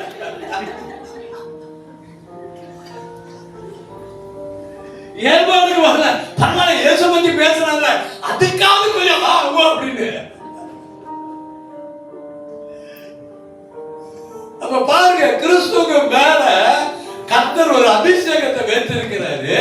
அவங்கள முன்கூட்டியே தேவன் அபிஷேகம் பண்ணிட்டாரு. அது மட்டுமல்ல, தேவன் உங்களோடு கூட இருக்கிறாரு, உங்களுக்குள்ளாகவும் இருந்து உங்கள் எதிர்காலத்துக்கு ஒரு நம்பிக்கையை கர்த்தர் உண்டாக்கி இருக்கிறார். அல்லேலூயா. இயேசுவின் நாமத்தில் சொல்றேன், இன்றைக்கு இந்த ஆராதனையில வந்து அமர்ந்திருக்கிற கர்த்தருடைய பிள்ளையே, உன் எதிர்காலத்தினுடைய பிரகாசமா இயேசு உனக்குள்ளாகவே இருக்கிறார். அல்லேலூயா. உன் எதிர்பார்ப்பின் நம்பிக்கை இயேசு உனக்குள்ளாகவே இருக்கிறார். அல்லேலூயா. உன் எதிர்காலத்தினுடைய ஆசீர்வாதத்தை தருகிறவர் அவர் உனக்குள்ளாக இருக்கிறார். அல்லேலூயா. உன் அபிஷேகத்தை பெருக பண்ணுகிற இயேசு உனக்குள்ளாகவே இருக்கிறார். உன் வரங்களை பெருக பண்ணுகிற இயேசு உனக்குள்ளாகவே ஜீவிக்கிறார். அல்லேலூயா. எந்த மதலையும் தாண்டக்கூடிய பலத்தை தருகிறவர் உனக்குள்ளாகவே இருக்கிறார். அல்லேலூயா. அவர் நமக்குள்ள இருக்கிறார். அதான் தாவீது சொல்வாரு, அவர் என் வலது பரிசத்தில் இருக்கிறபடினால் நான் அசைக்கப்படுவதில்லை. அல்லேலூயா, அல்லேலூயா. எந்த பிசாசும் உங்களை அசைக்காது. ஆனா வந்து போதும், வந்து இடிக்கும், வந்து தட்டி பார்க்கும், வந்து அப்படியே நேரா கண்ணு மண்ணுக்கு வந்து நிற்கும். ஆனா என்னது? எந்த பிசாசும் உங்களை இயேசுடைய கரத்திலிருந்து பிரிக்க முடியாது. அல்லேலூயா, அல்லேலூயா. நம்பிக்கையா அவர் என்னோடு கூட இருக்கிறார். அதுதாங்க பலம், கிறிஸ்தவனுடைய பலம். அப்படி பலனாதான் I am a Christian. Christian means the united ones. அப்ப உங்க பேருல பாருங்க, அந்த கிறிஸ்தவன் நம் அபிஷேகம் பண்ணப்பட்டவர். அந்த அபிஷேகம் பண்ணின கிறிஸ்து நமக்குள்ளாகவே இருக்கிறார். சொல்லுங்க, எனக்குள்ளதான் இருக்கிறார். நல்லா சொல்லுங்க, எனக்குள்ளதான் இருக்காரு. நஞ்ச தட்டி தான் சொல்லுங்களேன், எனக்குள்ளதான் இருக்கிறார். அல்லேலூயா. அந்த ஆட்டடெல்லாம் இப்பொழுது இயேசு நாமத்தை பறந்து போகட்டும். அல்லேலூயா. இயேசு எனக்குள்ளதான் இருக்கிறாரு. அல்லேலூயா. இயேசு எனக்கு ஜீவன் தந்தாரே, இயேசு எனக்கு ஜீவன் தந்தாரே. நல்லா பண்ணாரு ஃபாதர் டெல்லி. இயேசு எனக்கு ஜீவன் தந்தா. நான் வாழ்வது, பாம் சொன்னாரு, நான் வாழ்வது, நடப்பது, நிற்பது, சாப்பிடுவது எல்லாமே இயேசுதான். அப்படி பாம் சொல்றாரு. இன்னைக்கு நீங்களும் கூட நான் உங்களுக்கு சொல்றேன், நல்லா கேளுங்க. நீங்க ஒருவேளை இயேசு கிறிஸ்துக்குள்ள வளர்ந்திருக்கலாம், இல்ல ஆவியில வளரலாம், இல்ல வளராம கூட நீங்க இருக்கலாம், இல்ல அப்படியே எப்படி ரட்சிக்கப்பட்டீங்களோ அதே போலதான் நீங்க இருக்கலாம். நீங்க அப்படியே வளராம அல்லது ஏனோ தானமோ இருக்கிறதுனால இயேசு உங்களுக்குள்ள இல்ல என்ற அர்த்தம் இல்ல. இயேசு உங்களுக்குள்ள தான் இருக்கிறார். அல்லேலூயா. சொல்லுங்க, இயேசு எனக்குள்ள தான் இருக்கு. இயேசு எனக்குள்ளதான் இருக்கு. உங்களுக்கு தெரியுமா, நீங்க பிரச்சனையை பார்த்து பயப்படுவீங்க, நீங்க பேயை பார்த்து பயப்படுவீங்க, வியாதியை பார்த்து பயப்படுவீங்க, எதிரியை பார்த்து பயப்படுவீங்க, இது எல்லாத்தையும் பார்த்து நீங்க பயப்படுவீங்க. பயம் இருப்பா வரும் உங்களுக்கு. அந்த மாதிரி பயம் இருக்கு. ஐயோ, சத்தியம் சொல்றதுன்னா பயம், வியாதியை பார்த்தா பயம், பண பிரச்சனையை பார்த்தா பயம், சூழ்நிலையை பார்த்தா பயம், எல்லாம் பயம் பயம் பயம் உங்களுக்கு இருக்கும். ஆனா நீங்க பயப்படுறதுனால இயேசு உங்களை விட்டுட்டு போக மாட்டாரு. அவர் உங்களுக்குள்ளதான் இருக்கிறார். அல்லேலூயா. அவர் உங்களுக்குள்ள இருந்த இடம் திரும்ப சொல்றாரு, மகனே பயப்படாத, நான் உன் கூட தான் இருக்கிறேன். மகனே பயப்படாத, நான் உன் கூட தான் இருக்கிறேன். நான் உன்னை விட்டு விலகுவதும் இல்லை, உன்னை என்ன செய்ய போறதில்ல, கை விடுவதும் இல்லை. அதனால நீங்க வளர்றீங்களோ வளரலையோ, ஆனா கட்டாயமா வளரணும். வளராம இருக்கக்கூடாது கிறிஸ்துக்குள்ள. நான் இந்த சரீர வளர்ச்சியை பத்தி பேசல. சரீரம் எப்படி வளரும், அது எப்படி வளரும், அந்த வளர்ச்சியை பத்தி பேசல. ஆவிக்குரிய கிறிஸ்தவனா, ஒரு நல்ல கிறிஸ்தவனா வளர்ற வளர்ச்சி, அதுல கட்டாயம் எல்லாம் வளர்ந்துதான் ஆகணும். அப்படி வளரும் போது ஒருவேளை இப்ப நீ வளர முடியாம இருந்தாலும் கவலைப்படாதீங்க. நீ வளராததுனால நீ எனக்கு வேண்டாம்னு சொல்லி அவர் ஒரு நாள் உன்னை கைவிட்டுட்டு ஓடுறவர் அல்ல, உன்னோடு கூட இருக்கிறவர் தான் கடைசி வரைக்கும். உலகத்தின் முடிவு இந்த சகல நாட்களிலும் நான் உங்களுடனே கூட இருக்கிறேன். அல்லேலூயா. அல்லேலூயா. நம்பிக்கைக்குரிய வார்த்தை தெரியுமா அது? உலகத்தின் முடிவு சகல நாட்களிலும் நான் கூட இருப்பேன். மனுஷன் நம்மளை விட்டு போயிடுவான், கூட இருக்கிறவங்க நம்மளை விட்டு போயிடுவாங்க, கைவிட்டு போயிடுவாங்க, உலகத்தை விட்டு போயிடுவாங்க. ஆனா கடவுள் யார் உன்னை கைவிட்டு போனாலும் நான் உன்னை என்ன செய்ய மாட்டேன், ஒருபோதும் கைவிட மாட்டேன். நான் உன்னோடு கூட தான் இருக்கிறேன். மடி உன்னோடு கூட தான் இருக்கிறேன். ஐயா, நான் உன்னோடு கூட தான் இருக்கேன். அதனால பயப்படாத. எப்படியாவது என்னை இறுகி பற்றிக்கோ, எப்படியாவது அன்பை பெற்றுக்கோ, எப்படியாவது என்னை சாய்ந்து கொள்ளு, என்னில் இளைப்பாரு. இதுதான் கர்த்தருடைய அழைப்பு, இதுதான் கர்த்தருடைய விருப்பம். கவனிக்கிறீங்களா? லேவியாகம புத்தகம் 21வது அதிகாரம் 12வது வசனம்.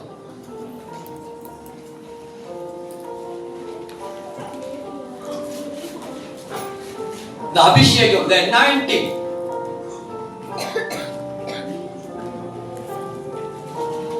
ஸ்தோத்திரம். நீங்க எப்படி படிச்சீங்களா? நான் எப்ப முடிக்கிறது?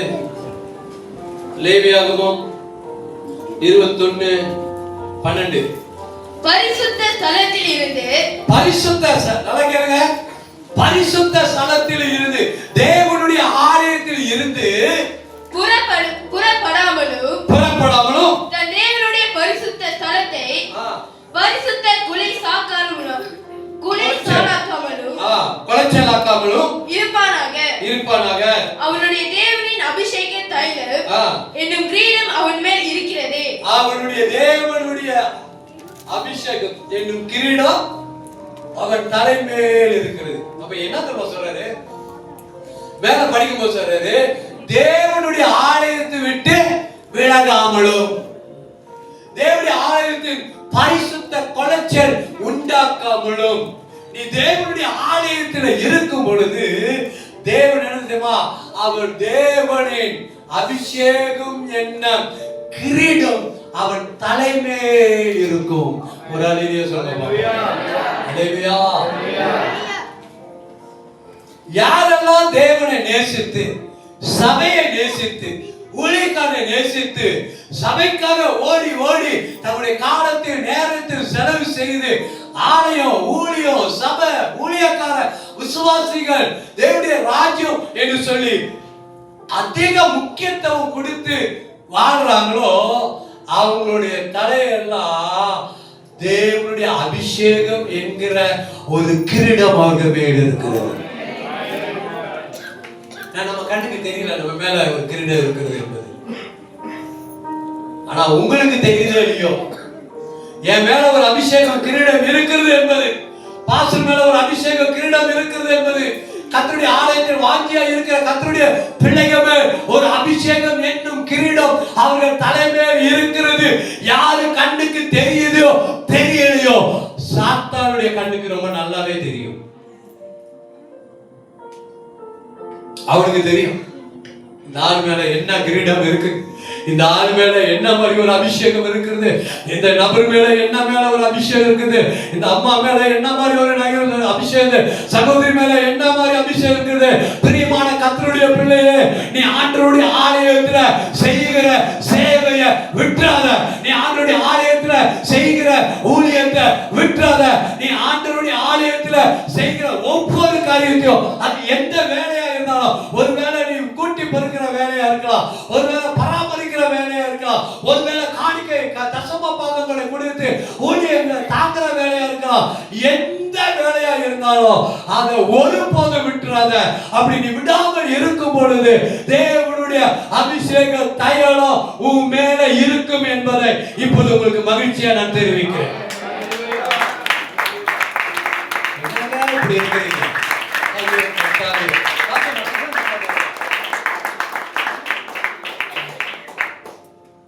உயிர் கொடுத்து கத்திக்கிட்டு உயிரெடுக்க நோக்கத்திருக்கீங்க. சோத்திரம்.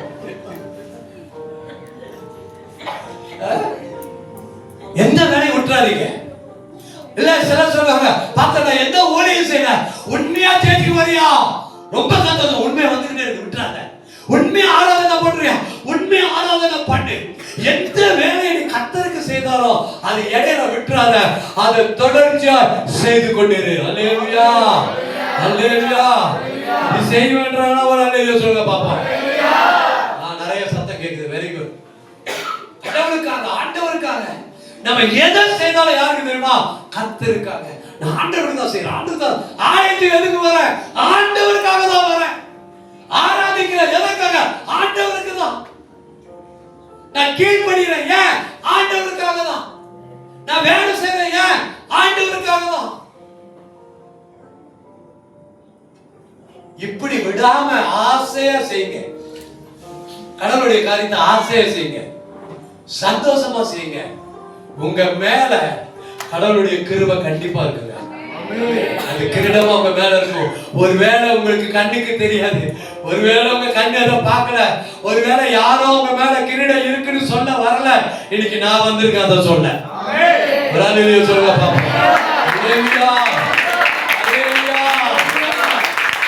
அதுதான் தாவீது ரொம்ப அழகா சொல்றாரு. தாவீது சங்கீதம் 23ல, தாவீது சங்கீதம் 23ல 5வது வசனம் 3வது வசனம் 5வது வசனத்துல 23:5 நம்ம பார்க்கலாம். சங்கீதம் 23:5.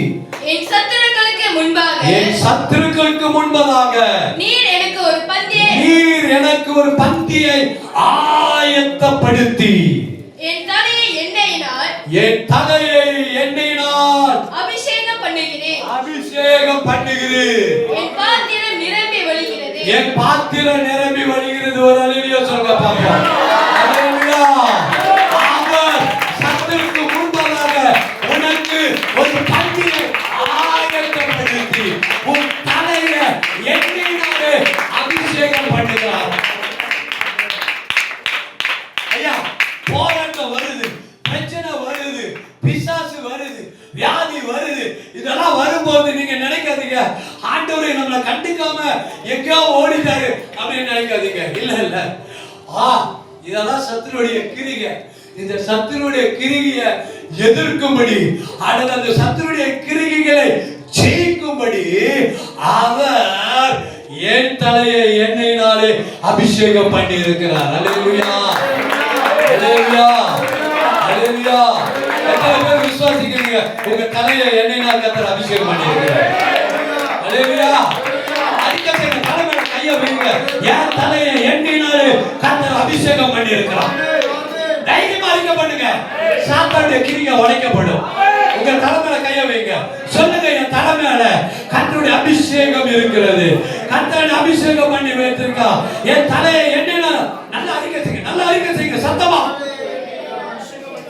ஹலோ, வாயை திறந்து அறிக்கை செய்யுங்க சொன்னேன்.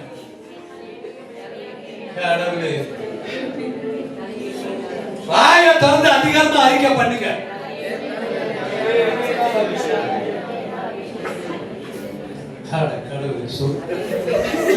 சரி, உங்களுக்கெல்லாம் நான் வந்து கை வைக்கணும். உங்களுக்கெல்லாம் நான் வந்து கை வச்சா பத்தாது, ஆமரம் கொண்டு வர அப்ப இன்னும் பலமா இருக்கும். போட்டா ஒண்ணு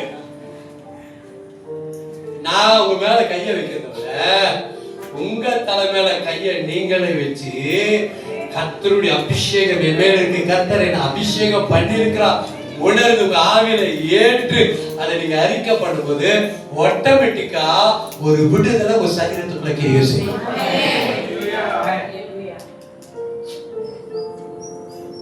இதெல்லாம் ஆவியில நடக்கும். இது ஆவிக்குரிய மனுஷனுக்கு மட்டும்தான் தெரியும், எல்லாருக்கும் தெரியாது. ஆண்டவர் என்ன சொல்லிருக்காரு? மரணமும் ஜீவனும். இப்ப நீ அதிகாரம் கட்டற என் தலைமையில என்ன இருக்குது?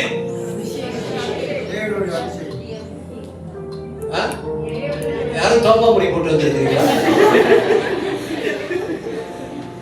பயப்படாதீங்க. இல்ல சிலருக்கு என்ன தெரியுமா, என் தலைமையில கழிச்சா முடி களைஞ்சிடும். முடி களைஞ்சா பரவாயில்ல, வாழ்க்கை களையாம இருக்கணும்.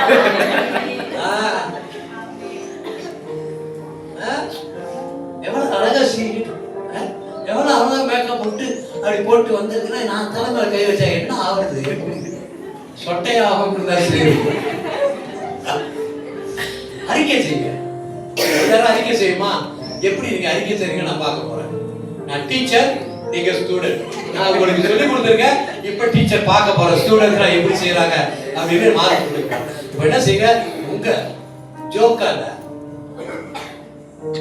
ஆவின் வைராக்கியத்துல என்ன தெரியுமா, என் தலை மேல அபிஷேகம், கர்த்தரை அபிஷேகம் பண்ணி வைத்திருக்க எண்ணெயினாலே அபிஷேகம் பண்ணினா என் பாத்திரம் நிறைவடைகிறது. அதை உண்மை அறிக்கை செய்ய பார்ப்போம் கொஞ்ச நேரம்.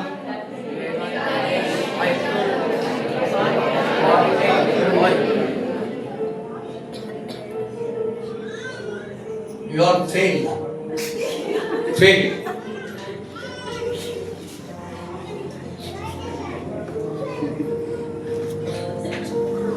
இந்த பரீட்சையில நீங்க தோல்வி அடைஞ்சிட்டீங்க. நானும் உங்களை பெயராக்குவது இல்லை, ஆனா இனி இப்படி செய்யாமல் இருங்க. நல்லா வாயை விட்டு அறிக்கை பண்ணுனா ஊமை மாதிரி என்னமோ வளர்ந்துகிட்டு இருக்கிறார். ஆவின் அதிகாரம் கர்த்தர் எங்க செய்யற நாள் வச்சிருக்கேன். நம்ம சொல்றதுதான். என் தலையை எண்ணினால் அபிஷேகம் பண்ணி வைத்து பாத்திரம் இது சொல்லும் பொழுது நீங்க விசுவாசித்து சொன்னீங்கன்னா அப்படியே ஆவி உங்க இருதயத்தை மனத சிந்தனை ஆரம்பி செய்யும். வசனத்தை ஏன்னா நாம் அப்படியே செயல்படுத்துகிறோம். வசனத்தை ஆவியில ஏற்றுக்கிறோம். நான் மீண்டுமா உங்களுக்கு ஒன்று சொல்றேன், கேளுங்க. நீங்க நிறைய வசனம் கேட்கிறீங்க. இந்த வசனத்தை பிரயோஜனமாக்கி கொள்ளணும். நிறைய வசனம் கேட்கிறோம். இந்த வசனத்தை இருதய ஆழத்துல ஏற்றுக்கொள்ளணும். அப்பதான் அந்த வசனம் உங்களுக்குள்ள கிரியை செய்யும்.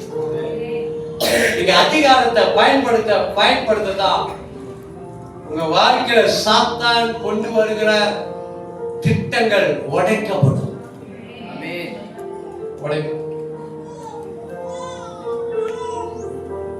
அதனால சொந்தமா கரங்களை வச்சு நல்லா அறிக்கை பண்ணி ஜெபம் பழகுங்க.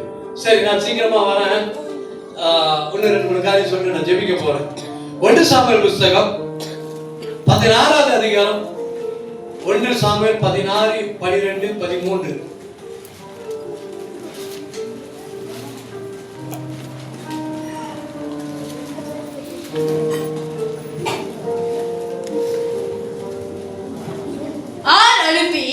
அவனை அனுப்பித்தார்.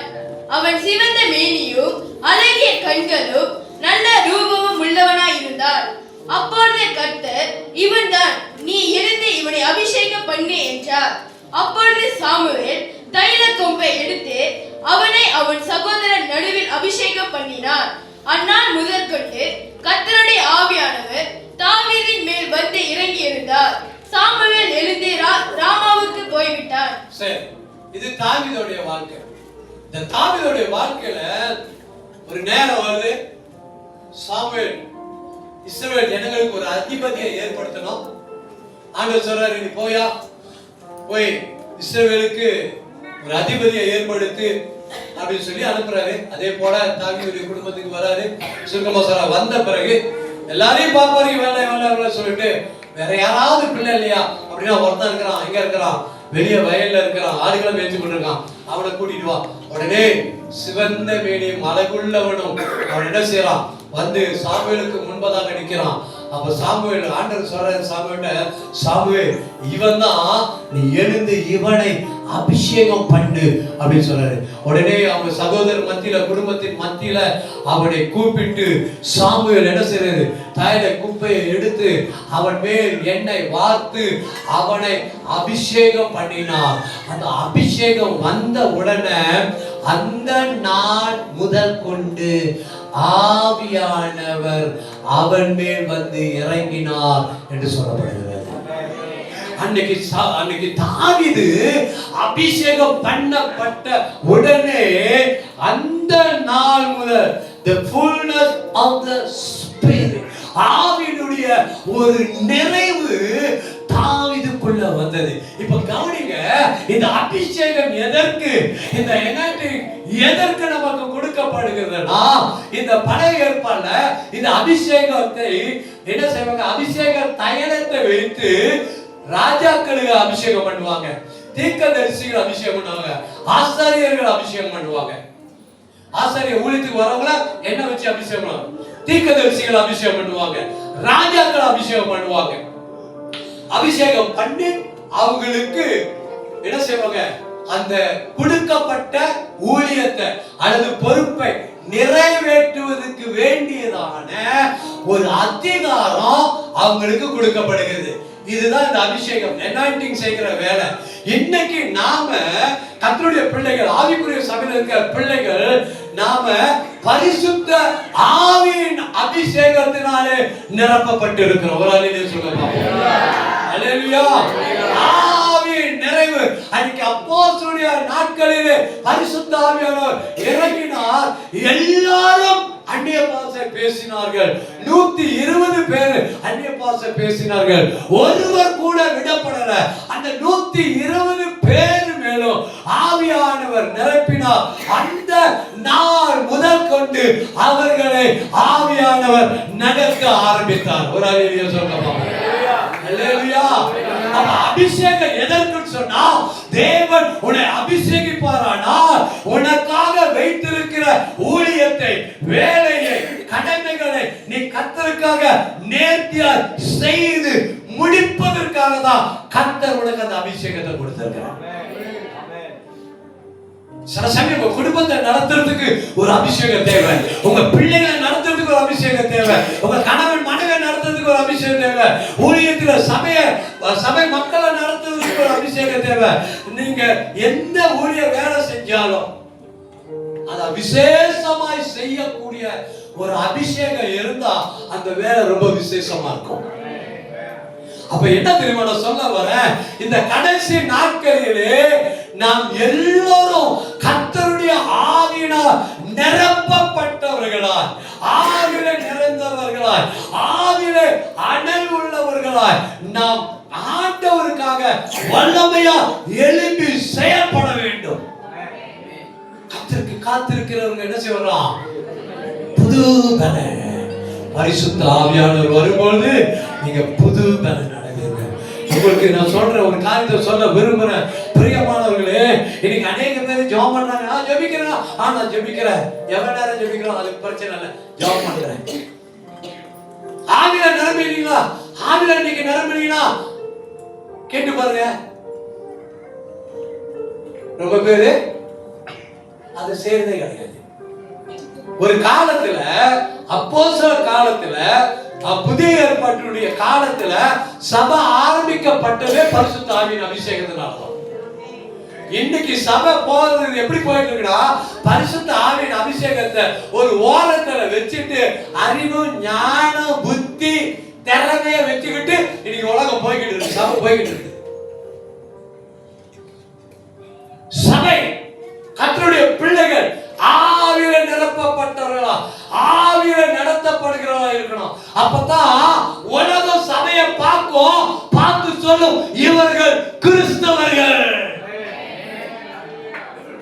அப்போஸ்தலர் 16வது அதிகாரத்துல அந்தியோகியாவுல ஜனங்க பார்க்கும்போது இவர்கள் கிறிஸ்தவர்கள். என்னது? அபிஷேகம் பண்ணப்பட்டவர்கள். நான் உங்களை உற்சாகப்படுத்த விரும்புகிறேன். உங்க ஆவிய அனலாக்குங்க. ரோமர் 12:11 கர்த்தர் சொல்றாரு. ரோமர் 12:11 அவர் சொல்றாரு. வாசிங்க.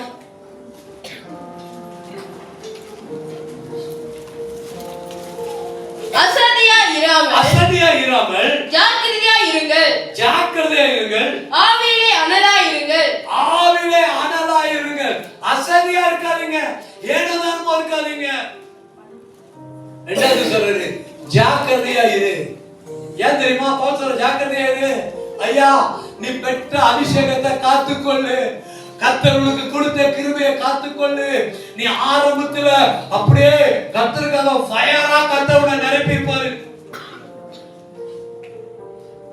ஆரம்பத்துல உன்னுடைய அபிஷேகம் அப்படியே அனலா இருக்கும்.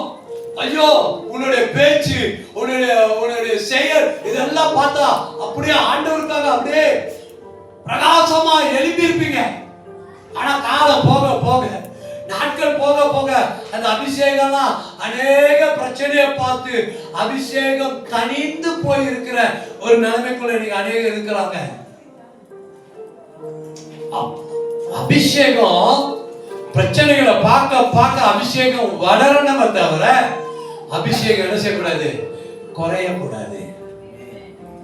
போராட்டங்களை பார்க்க ஆவியில நிறையணுமே தவிர ஆவியில குறையக்கூடாது. அப்ப இந்த இந்த ஆவிய, நம்முடைய ஆவிய, உள்ளான மனிதனுக்குள்ளாக இருக்கிற ஆவிய நாம் என்ன தெரியுமா செய்யணும்? அனலாக்கி கொண்டே இருக்கணும்.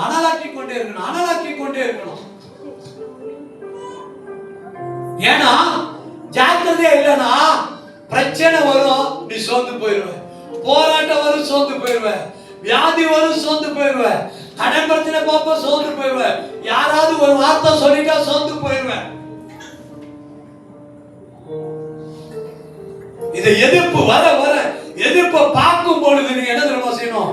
உங்க ஆவியில அனல் கொண்டு, இல்ல கடவுள் ஆண்டவர் என்னோடு கூட இருக்கிறார், எனக்குள்ளதான் இருக்கிறார் என்று சொல்லி உங்க ஆவியை அனலாக்கி தட்டி நீங்க தான் எழுப்பி விடணும். வேற யாரும் வந்து எழுப்ப மாட்டாங்க. சரி பரவாயில்ல, இன்னைக்கு நான் வந்தேன், உற்சாகமா கத்தி ஆர்ப்பாட்டம் பண்ணி பேசி உங்களை தட்டி விட்டு எழுப்பி விட்டு போறேன். நாளைக்கு படுத்துருவீங்க, திருப்பி நாளைக்கு நான் வருவேன் நீங்க நினைக்கிறீங்களா? முடியாது. நாம தான் அனலாக்கிறோம். எபேசியர் சொல்லப்படுகிறது, எபேசியர் சொல்லுகிறது, மரித்தோரை தூக்கத்திலிருந்து மரித்தோரை விட்டு எழுந்திரு, அப்பொழுது கிறிஸ்து உன்னை பிரகாசிக்க செய்வார். பிரியமான கர்த்தருடைய பிள்ளையே, உங்க வாழ்க்கை கிறிஸ்து கிறிஸ்துவ வாழ்க்கை ஒரு வெற்றிக்குரிய வாழ்க்கை, வெற்றிக்குரிய பயணத்துல நீங்க போகணும் அப்படின்னு நினைச்சீங்கன்னா உங்க ஆவிக்குரிய வாழ்க்கையை அனலாக்குங்க. அதை விட்டுறாதீங்க. அதை கவனிச்சுக்கீங்க. எது நம்முடைய அனலை அமுத்தி போடுது? ஐயா, யாராவது ஏதாவது சொல்லிட்டா உடனே அமர்ந்து போயிடாதீங்க. கொக்கோகா போல பொங்கி எழுப்புங்க. பிரச்சனை வந்துட்டு என்ன செய்யுங்க? சோர்ந்து போயிடாதீங்க. போராடுங்க. ஆவியில போராடணும், மாமிசத்துல போராடுறீங்க. யாருடைய ஒருத்தர் வம்பு பண்ணிட்டு இருக்காதீங்க. மாமிச கிரியை வெளிப்படுத்தாதீங்க. ஆவியின் கிரியை காட்டுங்க. ஆவியின் கிரியை காட்டுங்க. ஆவி சரி, இப்ப ஆவி அனலாக்குனா என்ன செய்யும்? ஆண்டவர் பவுல் சொல்றாரு, ஆவியிலே அனலா இருந்து கர்த்தருக்கு ஊழியம் செய். நம்ம கர்த்தருக்கு ஊழியம் எப்படி தெரியுமா செய்யணும்? ஆவியில அனலா இருக்கணும். ஆவியில எப்படி இருக்கணும்? அனலா இருக்கணும். ஒரு சபைக்கு பிரசங்கம் பண்ண கூப்பிட்டு இருந்தாங்க. அந்த சபையில அதான் என்னோட கடைசி பிரசங்கம். ஏன்னா நான் அந்த சாபத்தை விட்டு நின்றுட்டேன். அதனால என்னுடைய மாமா அந்த சபையுடைய போதகர் நிக்கிறதுக்குள்ள ஒரு 2 நாள் என்னோட சபையில வந்து கூட்டம் நடத்து அப்படின்னாரு. அந்த சபைக்கு போய் கூட்டம் நடத்துறேன். கர்த்தர் மகிமையான காரியம் செஞ்சாரு. ஒருத்தர் வந்து செஞ்சாரு, பாஸ்டர் இந்த மாதிரி ஊழியத்தை நான் பார்த்து 5 வருஷம் ஆச்சு. இந்த மாதிரி ஒரு ஆராதனை பார்த்து 5 வருஷம் ஆச்சு பாஸ்டர். ஒருத்தர் வந்தாரு, அப்ப நடந்தது, அதோடு இப்பதான் பாக்குறேன். அப்புறம் இன்னொருத்தவங்க என்னை பார்த்தாங்க. அன்னைக்கு அவங்க என்னை பார்க்கல, அந்த சபையில உள்ளவங்க. இன்னொரு நாள் எங்கேயோ ஒரு கூட்டத்துல என்னை பார்த்துட்டாங்க.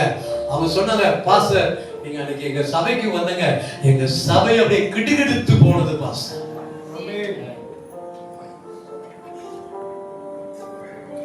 ஏன் தெரியுமா? ஆவியின் அனல். நான் இன்ன வரைக்கும் ஊழியத்துல ஆண்டோட கிருபையில அங்கேயும் இங்கும் போயிட்டே இருக்கிறதுக்கு காரணம் என்ன தெரியுமா? ஆவியின் அனல். அது இருக்கிறதுனாலதான். ஆவியின் அனலனா அனலாக்கிக்கிட்டே அதை சோர்ந்து போக விடாம அதை தட்டி எழுப்பிக்கிட்டே இருக்க பாருங்க. எங்களுக்கும் சோர்வு இருக்கு. நாங்க சோர்ந்து போவது உங்களை பார்த்துதான். நான் சோர்ந்து போறது யாரை பார்த்துட்டா? என் ஜனங்களை பார்த்து. உங்க பார்த்து சோர்ந்து போறது யாரை பார்த்துட்டா? உங்களை பார்த்துட்டு. வேற உலகம் எங்களை சோர வைக்காது, பிசாசு எங்களை சோர வைக்காது. ஆனா உங்களை பார்த்தா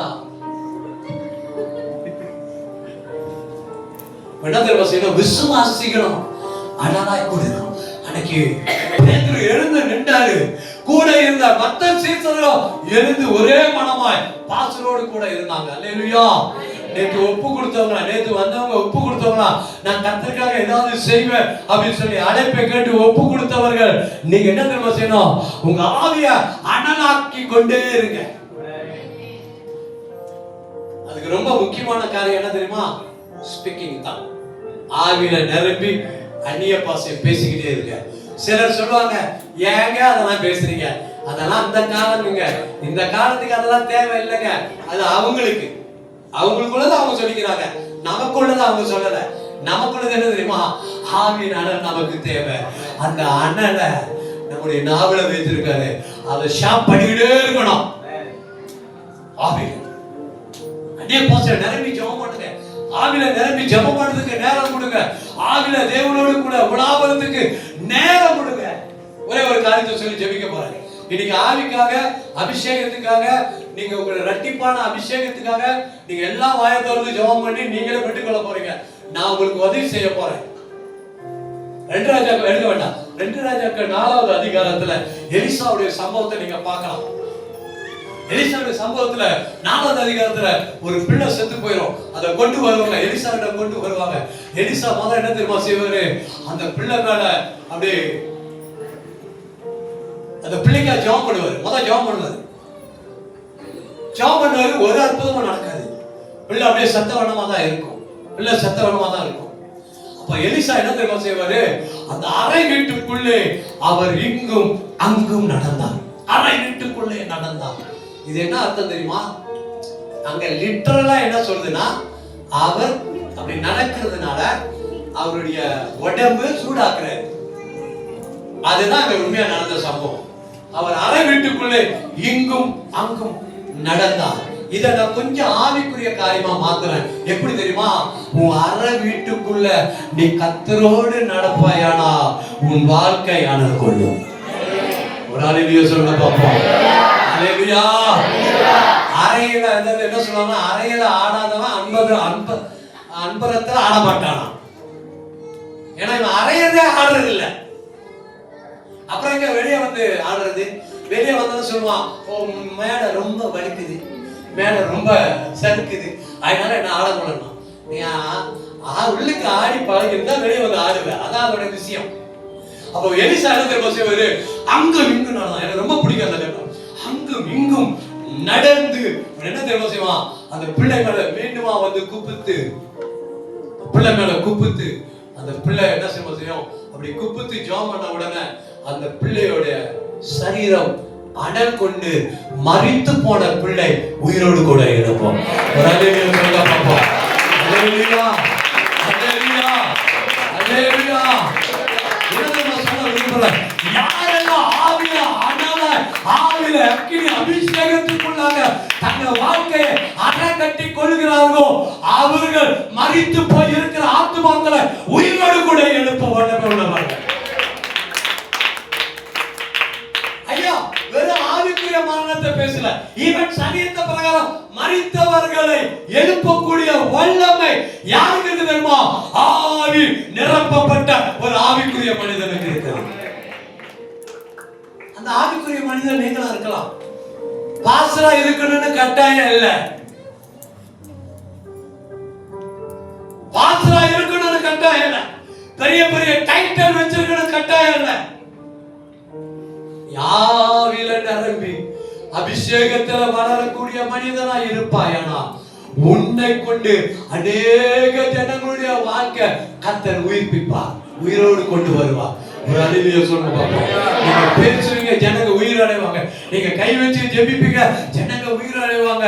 மரிக்க போகிற சூழ்நிலை ஜனங்க உயிரா. அந்த மாதிரி என்னுடைய ஊழியத்தில் எத்தனை பேர் உயிரோடு எழுந்திருக்கிறாங்க? சாவல, சாக வேண்டிய கட்டத்தில் இருந்தவங்களாம் உயிரோடு கூட இருந்திருக்கிறாங்க ஜெபிச்சதுனால. அப்ப என்ன சபையை உங்களுக்கு என்ன தெரியுமா சொல்ல வரேன்? இந்த கடைசி காலத்துல நீங்க உங்களை அனலாக்கி கொள்ளணும். கர்த்தருக்குள்ள அனலாக்கி கொள்ளுங்க. நீங்க தான் உங்களை அனலாக்கணும். யாரும் வந்து உங்களை அனலாக்க மாட்டாங்க. அப்ப என்ன தெரியுமா நினைக்கிறோம்? ஆண்டவர் என் கூட இருக்கிறாரு, கர்த்தர் எனக்குள்ள இருக்கிறாரு, கர்த்தர் என்னை கைவிட மாட்டார், கர்த்தர் ஏற்கனவே என்னை அபிஷேகம் பண்ணியிருக்காரு, அவருடைய அபிஷேகம் என் தலைமையில இருக்கிறது அப்படின்னு சொல்லி உங்களுக்குள்ள எரிகிறதான அந்த தீ, அந்த அனலை நீங்க எழுப்பி விட்டுக்கிட்டே இருங்க. ஆவியில ஜெபம் பண்ணிக்கிட்டே இருங்க. ஐயா ஆவியில ஜெபம் பண்ணிக்கிட்டே இருங்க, ஆவியில ஜெபம் பண்ணிக்கிட்டே இருங்க, ஆவியில ஜெபம் பண்ணிக்கிட்டே இருங்க, ஆவியில ஜெபம் பண்ணிக்கிட்டே இருங்க. மாமிசம் அடங்கும், மாமிச கிரிகைகள் அடங்கும். ஏன் தெரியுமா? இப்ப ஆவி மாமிசத்தை ஜெயிக்கொள்ளுது. ஆவிக்கு மாமிசத்துக்கு தான் போராட்டம். ரோமர் 8ல ஆவியும் மாமிசம் போராடிக்கிட்டே இருக்கும். ஆவி செய்யன்னு சொல்லும், மாமிசம் சொல்லும் செய்யாத. மாமிசம் சொல்லும் செய்யாத, ஆவி சொல்லும் செய்யும். இப்படி போராடிக்கிட்டே இருக்கும். அப்ப நம்ம ஆவில வளர்ந்தாதான் மாமிசத்தை ஜெயிக்க முடியும். இத மட்டும் மனசுல வச்சுக்கங்க.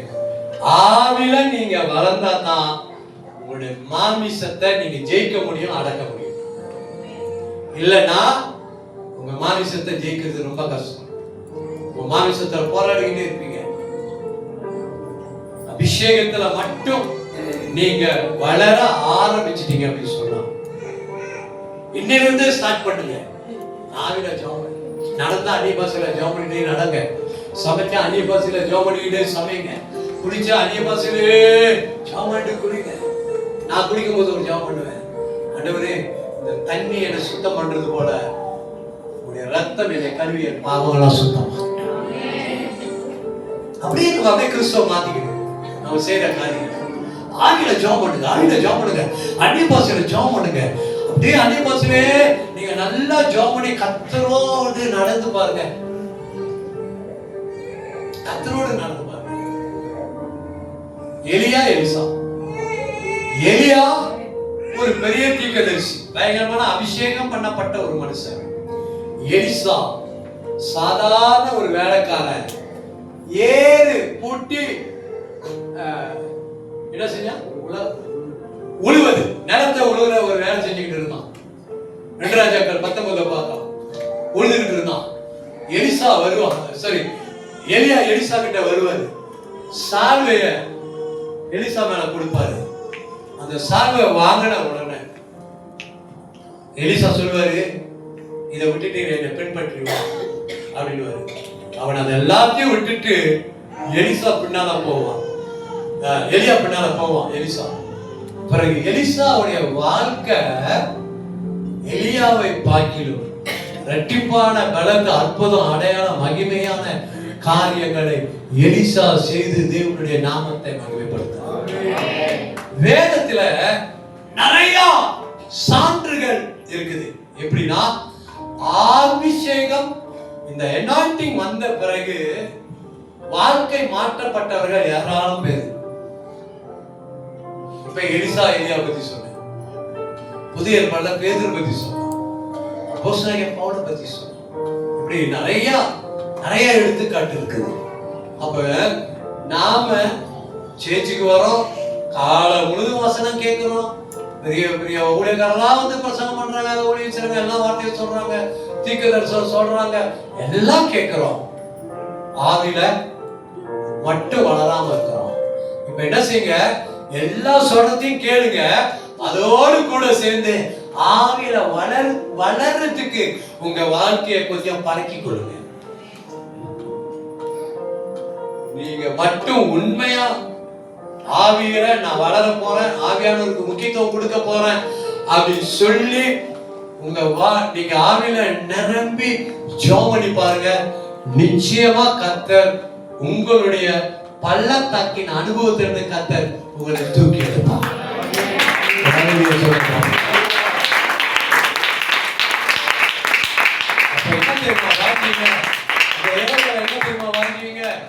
இன்னும் நிறைய இருக்கு சொல்றதுக்கு, நான் இதோட நிப்பாட்டுறேன். ஜாப் பண்றதுக்கு இருக்கிறேன். என்ன தெரியுமா வாஞ்சீங்க, எல்லாரும் மனதை திறந்து வாஞ்சையா, ஆண்டவரே எனக்கு இருக்கிற இந்த அபிஷேகம் பத்தாது, எனக்கு இருக்கிற இந்த அனாயிண்டிங் பத்தாது, எனக்கு இருக்கிற இந்த வல்லமா பத்தாது, என்னை நிரம்பி வழிய செய்யுங்க, என் பாத்திரம் நிரம்பி வழிய செய்யுங்க ஆண்டவரே அப்படி சொல்லி கொஞ்ச நேரம் மனம் விட்டு உண்மையா ஆண்டவருடைய சமூகத்துல அழுது ஜெபம் பண்ணி இந்த அபிஷேகத்தை பெற்றுக்கொள்ளுங்க. நீங்க உங்களுக்கு ஆசீர்வாதமா இருப்பீங்க, உங்க குடும்பத்துக்கு ஆசீர்வாதமா இருப்பீங்க, உங்க சபைக்கு ஆசீர்வாதமா இருப்பீங்க, உங்க ஊழியக்காரனுக்கு ஆசீர்வாதமா இருப்பீங்க, உங்க சமுதாயத்துக்கு ஆசீர்வாதமா இருப்பீங்க. கர்த்தர் உங்க உலகம் முழுவதும் கொண்டு போறதுக்கும் நீங்க பாத்திரரா மாற முடியும். அல்லேலூயா. இத கொஞ்சம் ஃபோக்கஸ் பண்ணுங்க, ஆவிக்குரிய காரியத்தை ஃபோக்கஸ் பண்ணுங்க. நான் என் ஆவில வளர்ந்தே ஆகணும் அப்படி சொல்லி ஆவின் அனுபவத்துக்குள்ள உங்க வாழ்க்கையை நடத்த பாருங்க. எவ்வளவு காலம் நீங்க ஜெபிக்கிறீங்க, ஆவிசத்திலே ஜெபம் பண்றீங்க, கருத்தா ஜெபம் பண்றீங்க, எந்த மாற்றத்தையும் பார்க்கல, எந்த வித்தியாசத்தையும் பார்க்கல. இப்ப ஆவில ஜெபம் பண்ணுங்க, ஆவில ஜெபம் பண்ணுங்க.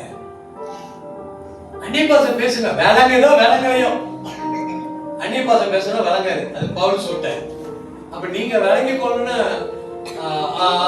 ஆசைப்பட வேண்டாம், அது விளங்காது. ஆனா பேசுங்க. அப்படி பேசும்போது என்ன தெரியுமா நடக்குது, உங்களுடைய ஸ்பிரிட் கர்த்தருடைய ஸ்பிரிட்டோட இணையுது. ஒரு வித்தியாசம் சொல்றேன். நான் நினைக்கிறேன் அந்த வசனம் ரோமர் 6ஆம் அதிகாரமா இருந்தாலும் அந்த வசனம் காட்ட பார்க்கிறேன். அப்படி இல்லைன்னு சொன்னா கூட அதனுடைய கருத்தை நான் உங்களுக்கு சீக்கிரமா சொல்றேன். இந்த கர்த்தருடைய ஆவியோடு கூட இணைந்த ஸ்தோத்திரம் ஆண்டவரே.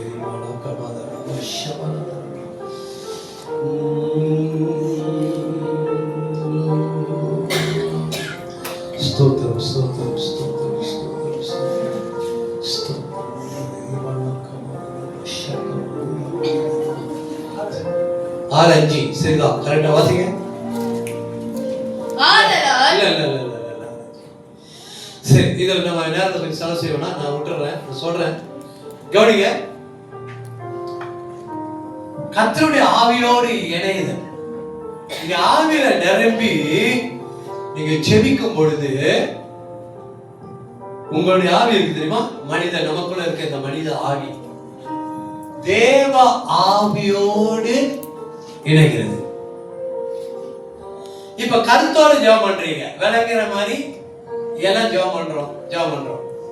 அது என்ன தெரியுமா செய்யுது, நம்முடைய விண்ணப்பத்தை வார்த்தையினால ஆண்டவருக்கு தெரிவிக்கும்.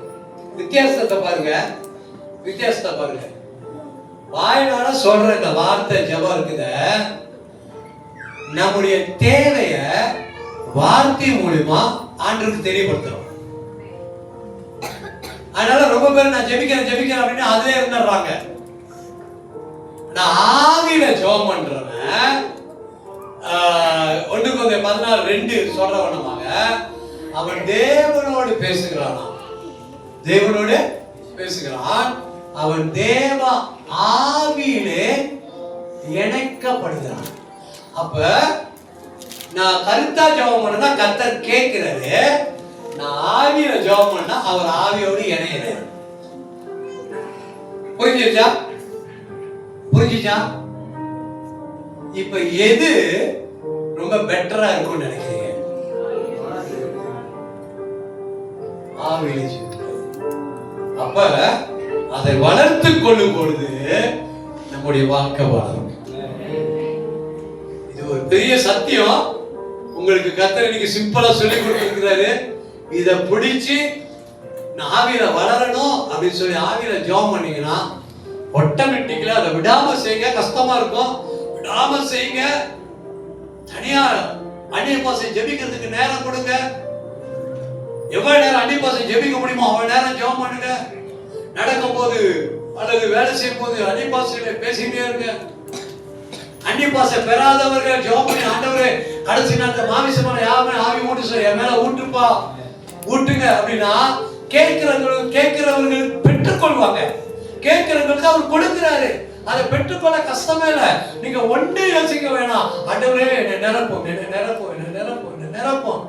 ஏற்கனவே அபிஷேகம் பெற்றவங்களா என்ன தெரியுமா செய்யணும், ஆண்டவரே என் அபிஷேகத்தை ரெட்டிப்பாய் மாத்துங்க, அனலாக்குங்க, பட்பால பாச பேச எனக்கு கிருபை தாங்க, யாரையும் அனலாக்குங்க அப்படின்னு கேளுங்க.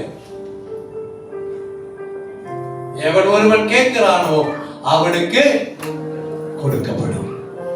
அல்லேலூயா. அவர் எழுதிப்போம்.